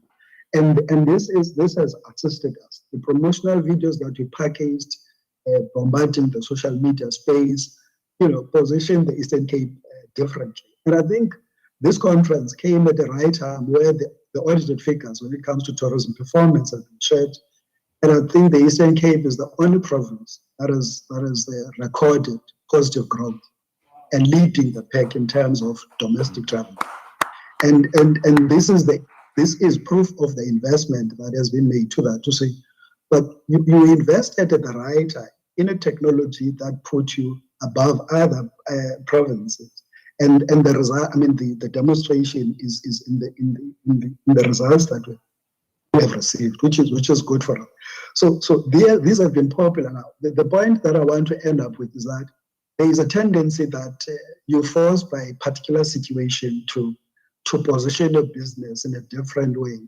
And when that threat that put your business in the back foot is no longer here, you tend to want to go back to what traditionally you used to. And the point that we're making from a tourism promotion point of view is that it ain't gonna go backwards. We're not gonna go back to do the traditional things that we were doing. We are going to, we have mainstream to what has worked for us, and I think the numbers are in the story that compel us to want to keep the shape. So whether we are going to, as we are doing, opening up some of the things that were not done in the past, but what has kept us afloat, we ain't dropping it. So the point is, we will still exploit the platforms. We're mainstreaming in terms of operations, what we did, and what we are doing, but also the opportunity of a product that we have supported. That's a homestay that's somewhere in Kocha, in some class. You want to showcase that to the world if it's an iconic attraction and something that people want to see. Because from a product development point of view, tourists are not necessarily interested to see what they've seen. They want to see new offerings. And from a product development point of view, that's our unique selling feature.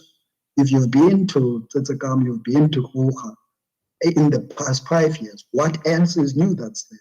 And so from a product development point of view, that's what we entice our potential customers on to say, you might have been there, but there's something else that we've added as part of the offerings.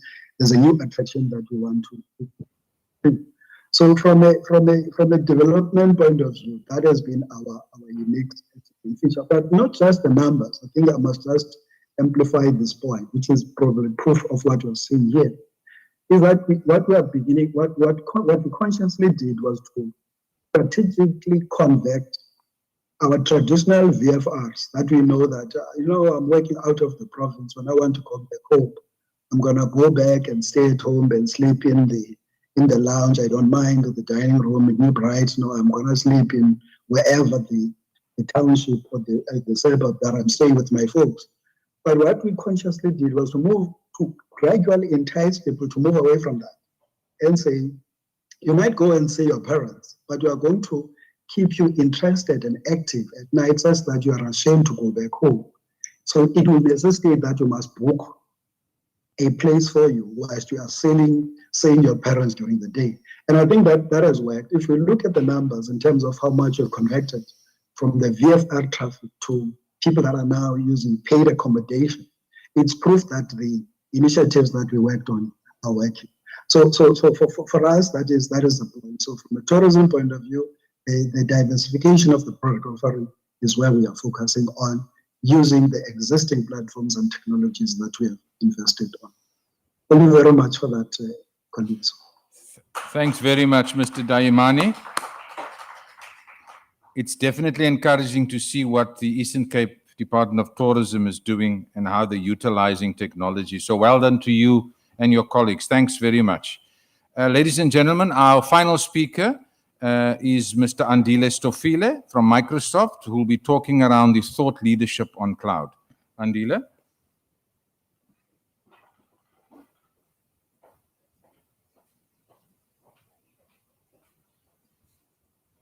Thank you very much, DD.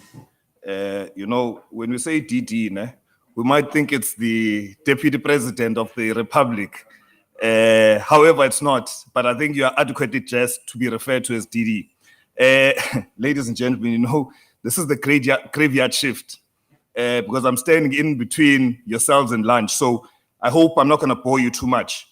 So I think, I mean, just in sticking with the theme of the technologies for economic growth, perhaps it might be prudent to say that, you know, for us to be able to realize the benefits of technology towards economic reconstruction and how we're able to catapult, you know, to get to the levels of pre-COVID, perhaps let's maybe take a bit of a step back so that we've got a bit of context in terms of how are we able to leverage, and also what is the investment that Microsoft South Africa is making within the province.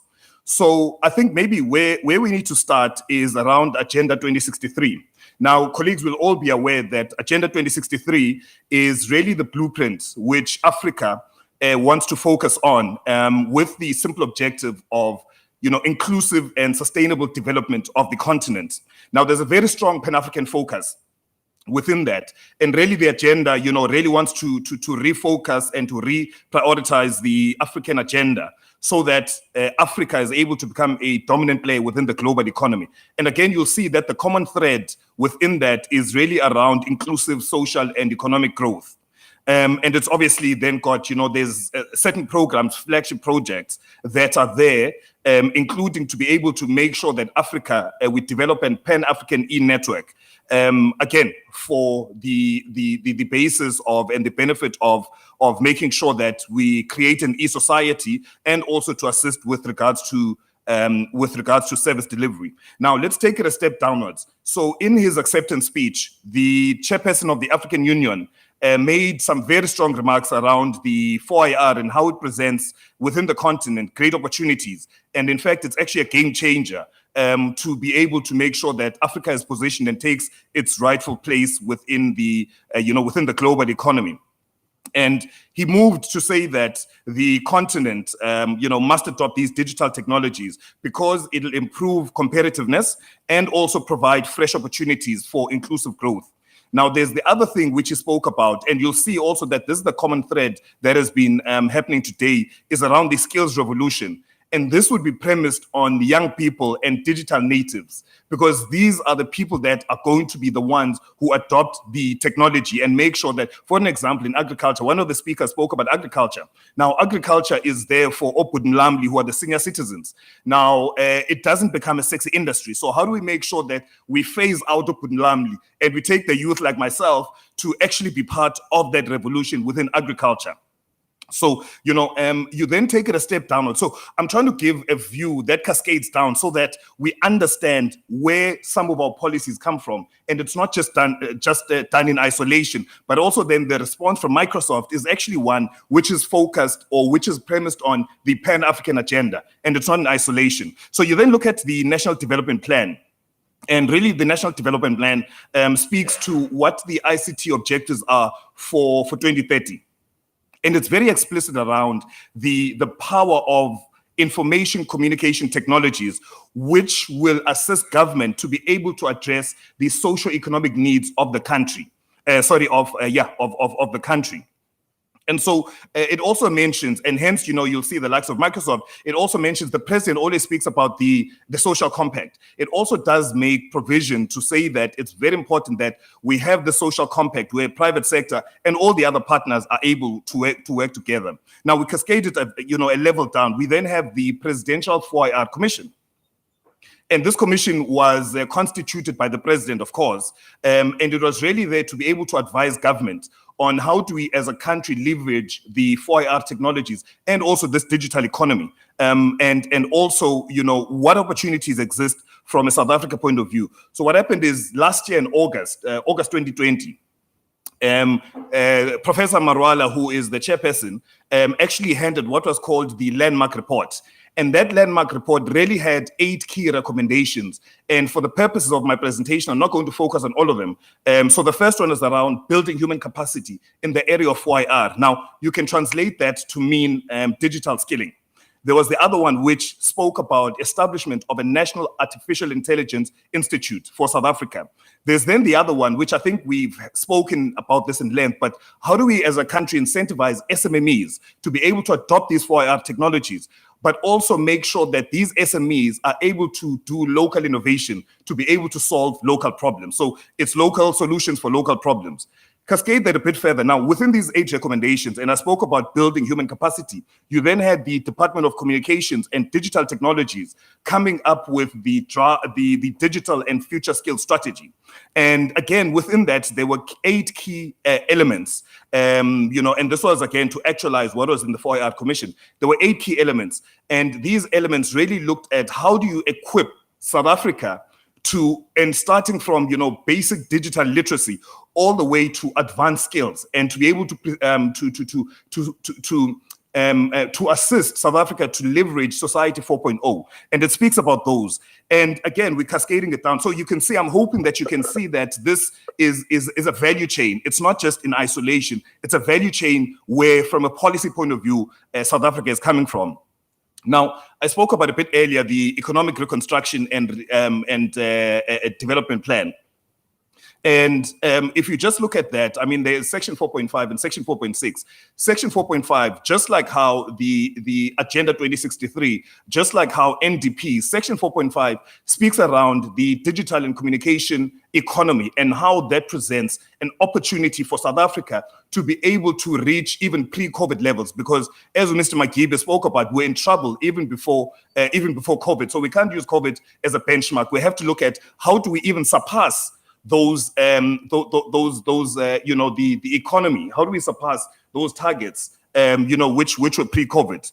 So that's Section 4.5 is really to look at the digital economy and the opportunities that it presents. Now you then look at Section 4.6, and Section 4.6 speaks to skills development.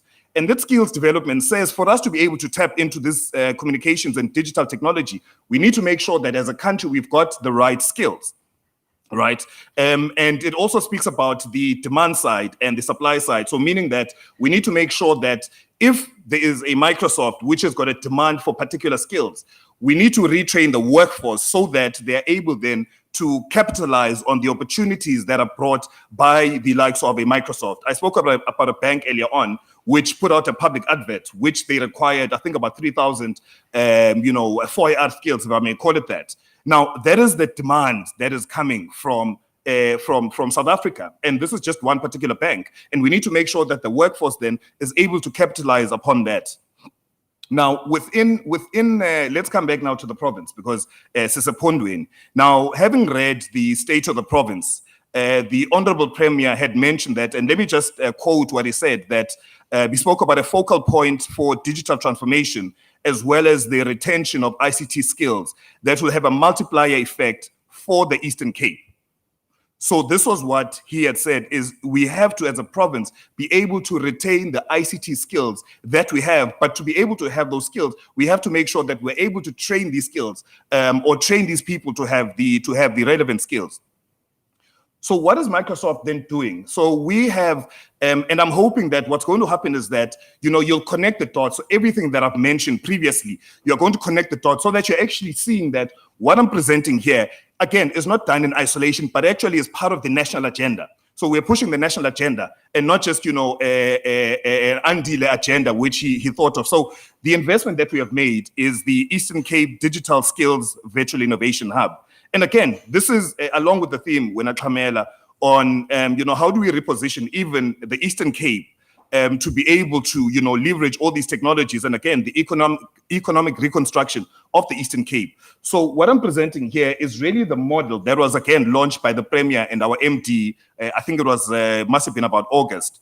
So this looks at 3 key areas which we are heavily invested in for the province. So it's the skilling of youth, the skilling of SMEs, and the skilling of government officials. Again, this is supposed to assist with regards to not only the revival, but the triple challenges and alleviate the triple challenges that exist. I mean, the HOD spoke about, some of the challenges which I won't repeat, that we have within the province. So how do we then, against those challenges and triple challenges that we have, how do we assist?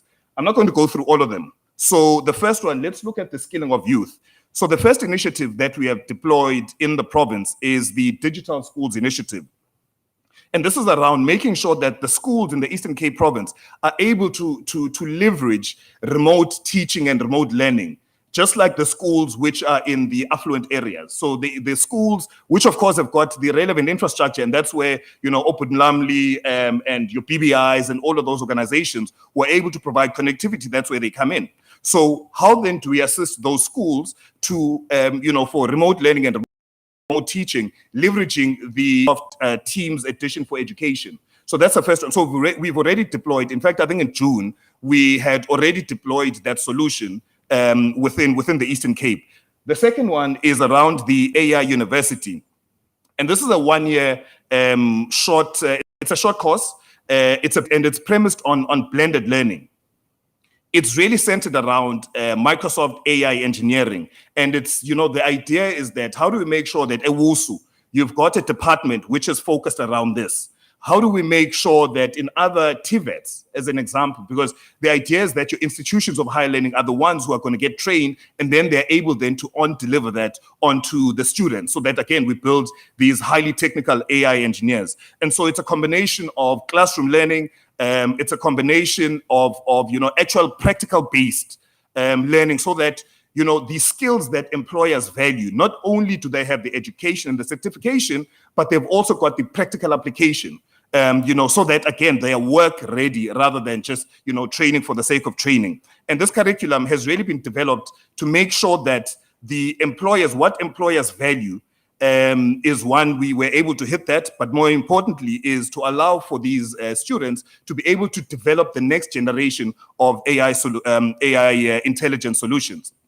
Now, the other one that, and you'll see some of these things, I mean, they span across, so cloud, Microsoft Cloud Society. So what we have then done, and this, by the by, has been worked, or we've been having the collaboration with EXEC, because EXEC was mandated by the Office of the Premier to be able to run this. So there is a unit there which I think is really dedicated towards investments within the province. And so naturally, there's a program management office to be able to house some of these investments that are being made by industry. So the Cloud Society is a portal which has got 1,000+ courses. And these are deeply technical courses. And again, so how we have structured this thing is that you've got the EXEC portal, and it's got so the front end is the EXEC portal, and then you then have in the back end, you've got a whole infrastructure that allows for them to be able to curate in line with the strategy, the education strategy, which we have in the province, but how do they then curate the 1,000 plus into 200, which are relevant in line with the necessary strategies that you have within the province?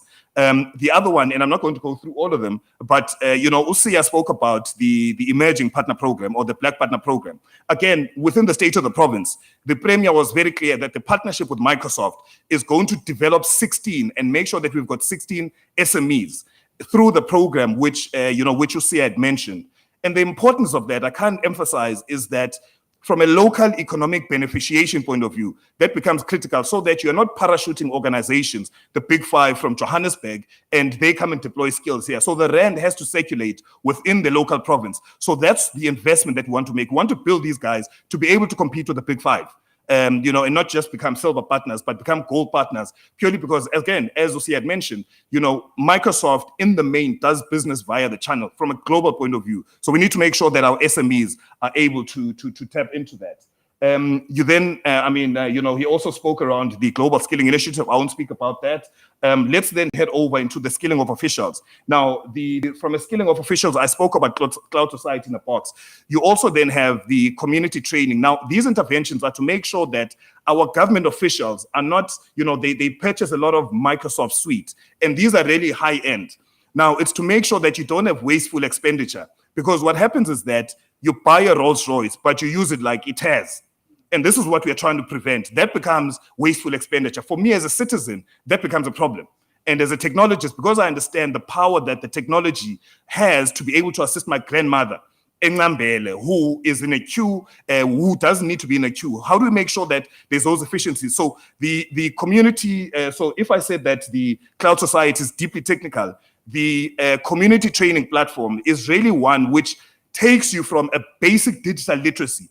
It literally teaches you about what is a spreadsheet, what is PowerPoint, and how are you able to use those, so that, again, we make sure that no one is left behind. So we think that we have developed this model, very much a holistic model, and also has been positioned within the presidency with the IIO office, which is led by Dr. Ramokgopa, and it's been accepted within that this is actually a foreign direct investment which is being made by Microsoft. So Putimlamli, again, this is an investment that we've made in the province. And, you mentioned that we don't have an office in, this side of the world. Now, at least things are virtual. We don't need to have a physical office. Things are virtual, and we now are making sure that we're able to operate within a virtual environment. Ladies and gentlemen, thank you very much.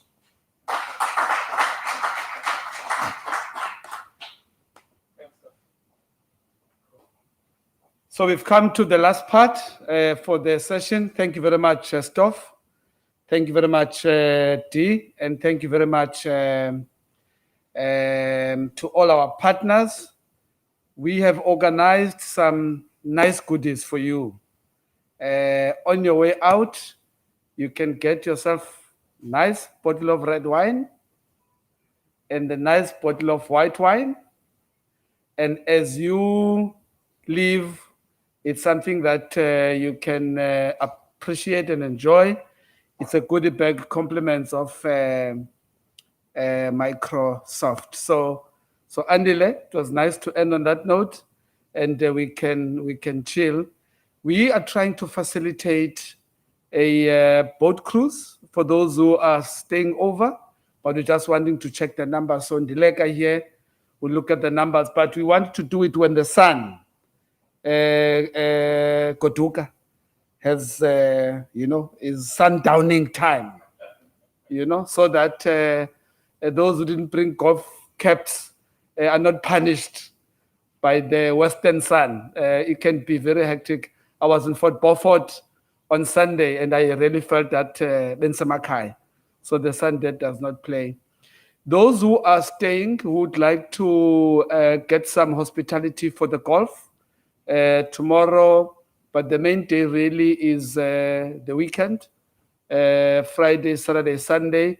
Please talk to Ndileka. We have made some arrangements for you, those who are staying behind, wanting to visualize work. And when they ask you, where are you? I saw someone screaming and complaining about missing a shot. Say, no, it's just the television. It's the TV. So that's also another important announcement. But Sia, thank you very much for making time to see you. I think we must talk to Nelson Mandela Bay. I had a lot of complaints about flights from Gqeberha. Flights is a problem. Literally, Stoff had to land from East London. That's how bad flights were yesterday, and drive from East London to here. So these are things that, with all the stakeholders, I think, fortunately, there's a chief marketing officer for SAT that I think we must have these conversations, because what we learned from the ICT summit in East London was that flights were a big factor on when delegates arrive, because most of the Joburg delegates, they arrive on the flight that leaves 6 o'clock in Joburg to rush for the sessions at 9. And when that flight is late, literally the entire aircraft is full of delegates, literally, for the ICT summit. And we know the impact. So we had to talk to all the airlines. And when Vianney Chachana was there, he made our life very easy to coordinate. So for these sort of things, flight is a big factor. So we would make sure that we talk to all the stakeholders. But Stoff, we're glad you home safely. I know that Thomas from Mimecast also raised the same thing. He had to fly in early yesterday because he could not get a flight today. So these are things that we noted from the feedback, and thank you very much. My good friend there, Chuen and Andile, once more, thank you, guys, for your contribution. I think we've got some opportunities that are here. At the back, there's a good gentleman from Mpumakapa TV, Mr. Tom. He's the guy responsible for sales and marketing. You've got some nice clients. I'll introduce you to some later on. And then we can spend time on your television. I didn't see you, so that's why I sent you a WhatsApp to check where you are. And if you receive a call from the big bosses, blame it to me. Colleagues, thank you very much. Lunch is served downstairs. We've got some whiskey tasting in the house. We've got some wine, compliments of Microsoft. And you are not allowed to leave immediately. That's why we booked this venue. So we've got this space to ourselves until we really want to leave. Those who are wanting the boat cruise can literally, from here, get on the cruise, come back, and then go to their BNBs. That's the setup. Relax, fun, travel safely. Thank you for giving us your time. And Sinazo, well done. And technical team, well done. Team led by Ndileka, Nomkita, Zinzi. Your WhatsApps will be quieter now. Thank you so much. Travel safely.